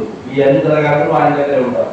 రాము భక్తితో సదా రాముడి సామీప్యకుడు సన్నిధానంలో ఉన్నట్లయితే మా పనులు కూడా జరుగుతున్నాయి. రామరాజు పాత్ర సదారావు रघुपति के दाता तुम्हारे भजन राम को भाव నీ భజన చేస్తూ రాముడిని కూడా అదే భావిస్తా భావించి మనసులో రామస్వరూపం కూడా మాకు వస్తూ ఉంటుంది. ఎందుకంటే ఎప్పుడైనా లగ్నాలు చేసుకున్నందుకు మనకు అక్కడ ఆయన వస్తుంటాడు. ఆంజనేయ స్వామి వస్తున్నాయంటే మనం ముందుగా రాముడిని ఒకసారి చెప్పుకోవాలి, ఆంజనేయ స్వామి ఒకసారి ఆయన చెప్పుకోవాలి, ఆయన చిత్రాలు మళ్ళీ రాముడు చెప్పుకోవాలి. మనం చెప్తున్నామని పైన వచ్చాడు, వచ్చాడు కాబట్టి ఆయన ప్రార్థిస్తారు, వచ్చాడు కాబట్టి ఆయన చూసుకోవాలి, మళ్ళీ రాముడు ప్రార్థిస్తారు. ముందుగా రాముడు అయితే మళ్ళీ రావాలనుకుంటున్నాడు అనుకుంటే అక్కడ ఉన్నారని ఆయన పూర్తి కనుక కూడా రామనామస్మరణ జరగాలి. సో అట్లా తుమ్మరే రామతో భావం నిన్ను అట్లా మనం భజన చేస్తూ ఉంటే నామస్మరణ చేస్తూ ఉంటే రాముడు మన మనసులో నిలబడిపోతుంది. రూపం కట్టి భావం జన్మజన్మకి ఎంత చూపిస్తున్నావు, జన్మజన్మకి చూపిస్తున్నావు అంటే ఒక జన్మజన్మల దుఃఖం, జన్మ దుఃఖం, జరా దుఃఖం అంటే ఈ జన్మ పునర్జన్మ మాట్లాడేది కూడా మనకు లేకుండా పోవాలంటే మనకు ఏం జరగాలి? రాముడి యొక్క స్వరూపం లోపల ఉండాలి. రాముడి యొక్క స్వరూపం లోపల ఉండాలంటే నీ ద్వారా సాధ్యమైంది. నిన్ను స్మరిస్తూ ఉంటే రాముడు స్మరిస్తాం, రాముడు స్మరిస్తూ ఉంటే మనకి జన్మ దుఃఖం పోతుంది. ఔడు దేవత చిత్తాల తరలి హనుమతి చేయి సర్వసుందరి. ఔడు దేవత చిత్తంగా అయితే అనన్య భక్తులు ఇతర దేవతలు ప్రార్థించిందంటే వేరే కాదు. ఒకసారి మనం ఒక దివ్య స్వరూపం మీద మనసు తీర్చిదిద్దం చేసినప్పుడు రకరకాలు ఉంటాయి. నిన్న మనం అనుకున్నట్టు అన్ని దేవతలు అందరి దేవతలు ఎవరి శక్తులు ఉంటాయి. కానీ మనం ఒక స్వరూపాన్ని ఒక ఉద్దేశంతో ఒక ఫలితం ఆశించి మనం ఒకటి చేస్తున్నప్పుడు వేరేవి మన మనసులోకి రాకూడదు. మనం ఒక ఆంజనేయ స్వామిని దర్శించి మనం ఆయన్ని స్మరిస్తూ ఉన్నప్పుడు ఇంకొకటైతే బాగుందేమో ఆలోచన రాకుండా ఫస్ట్ దీన్ని చేసుకోండి, తర్వాత వేరే వేరే ఉన్నాయి రకరకాల మనకు ఎన్ని 30 ఉన్నాయి. అట్లా ఔడు దేవత చిత్తాల తరలి మనసులో వేరే దేవతా స్వరూపాన్ని, వేరే కాంతి స్వరూపాన్ని, వేరే తేజ స్వరూపాన్ని, వేరే శక్తి స్వరూపాన్ని మన మనసులో పెట్టుకోకుండా కేవలం అనుమతిని మాత్రమే మనం స్మరిస్తూ ఉన్నట్లయితే సర్వసుఖంగా అన్ని రకాల సుఖాలను ప్రసాదించగలుగుతూ సమర్థ ఉంటుంది. జయ జయ హనుమానం గోసాయి. గోసాయి అంటే ఇంద్రియాలను జయించుకోవాలి. తులసిదాసులో గోసాయి గోస్వామి, తులసిదాస్ గోస్వామి గోసాయి. ఇట్లా ఇంద్రియాలను జయించినటువంటి ఓ హనుమంత నీకు జయము కాక. ఏదైనా మనం వైదిక ధర్మంలో 3 సార్లు కాబట్టి జై జై జై హనుమానం గోసాయి. కృపాకరం గురుదేవుకి నాకు సద్గురు స్థానంలో కూర్చొని నన్ను కృపల్లో అయ్యారు. కృపాకరం గురుదేవుకి నాయకు. అంతవరకు కింద తులసిదాసు ఒక ప్రతిజ్ఞ చేస్తున్నాడు చెప్పడం ఏమని?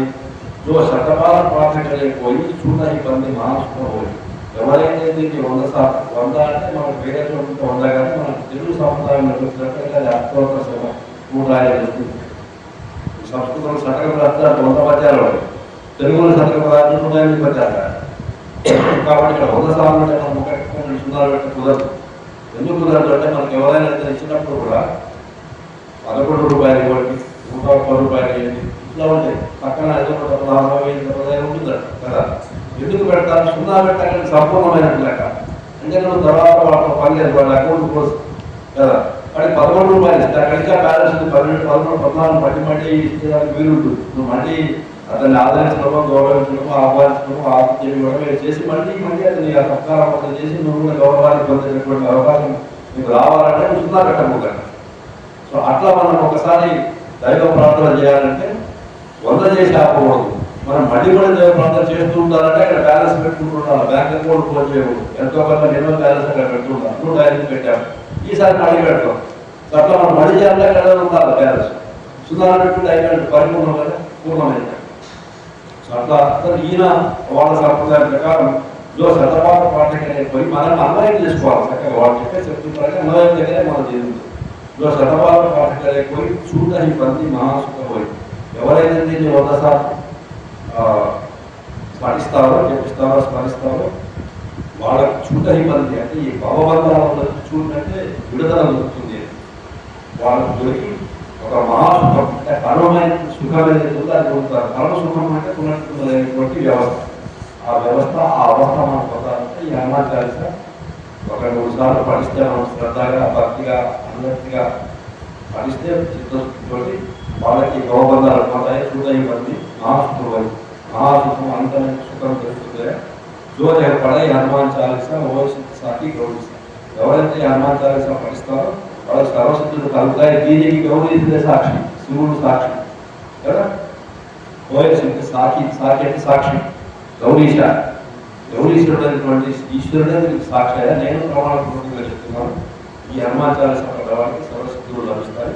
తులసిదాసు సదా హరిచేయ కీజై హృదయ మహాదయ అంటే నాకు ఆ దివ్య జ్యోతి రామజ్యోతి అనేది దాన్ని అనునిత్యం హృదయంలో స్థాపించుకున్నటువంటి ఈ తులసిదాసు హరిదాసులై మూడుగా కానీ ఆయన కానీ చెప్తున్నారు. ఆత్మసంకల్పం పెట్టుకొని సదా హరి చేర అంటే చేర అంటే శిష్యుగారు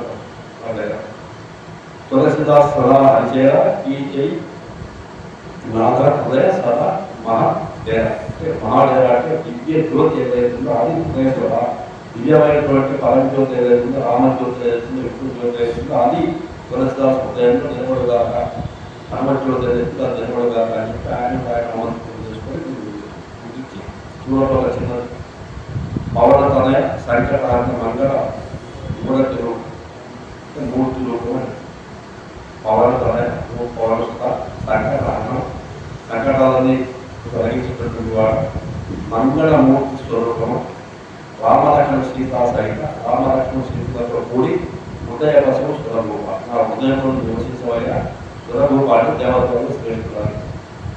అట్లా ఈ మంగళమూర్తి హనుమాన్ చాలీసాను ప్రసాదించాడు.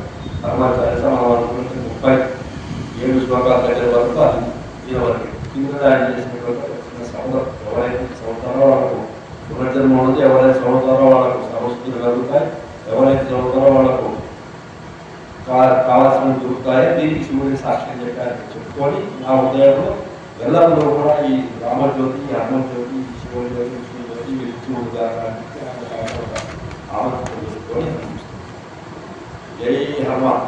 స్వస్తి స్వస్తి ఒక సంస్థ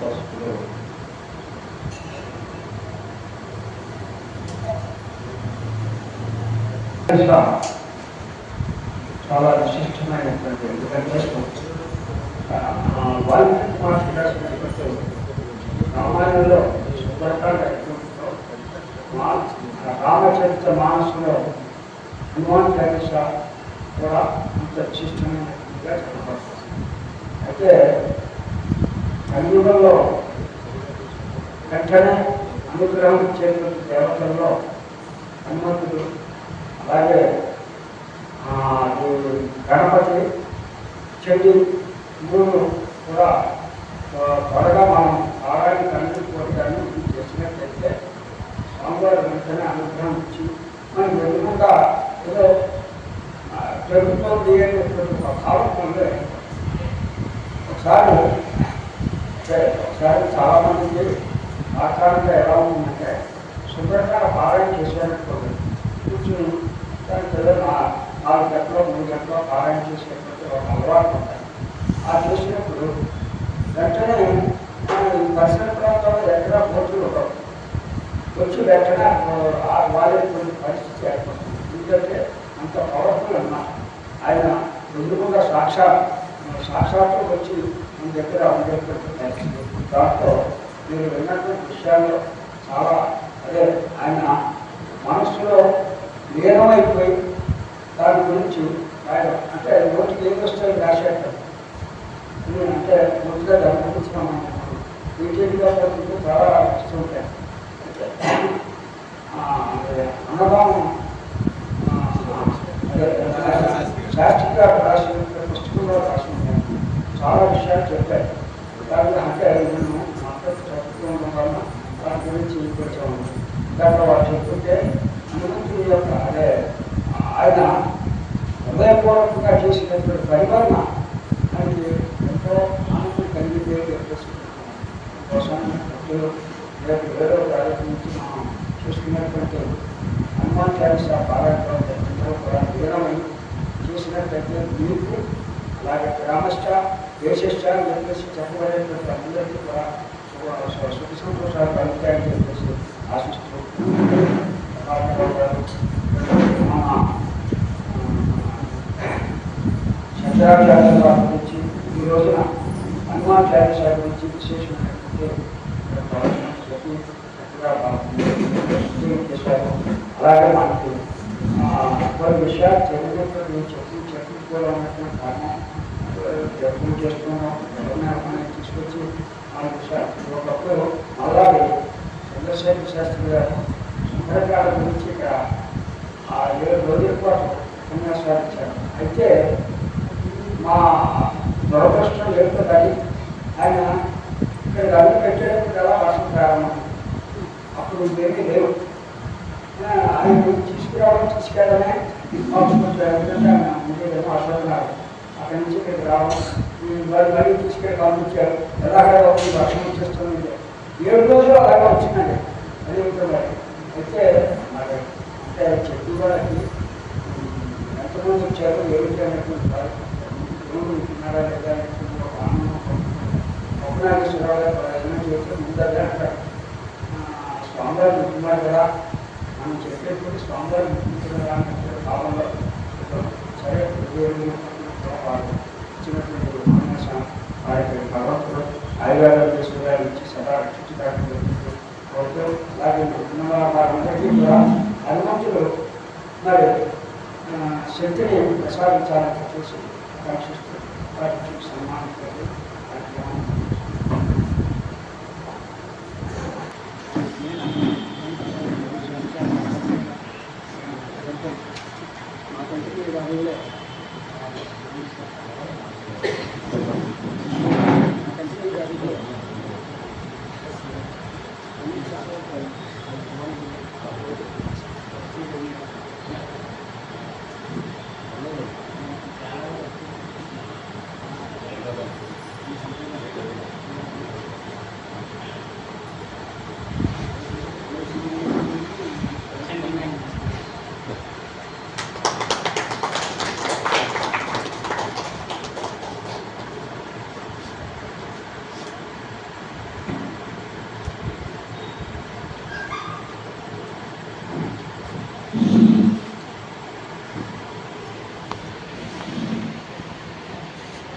బస్సులో ఒకరికి దగ్గర నేను తేడాలు పనిచేసాను. సారీ అలాగే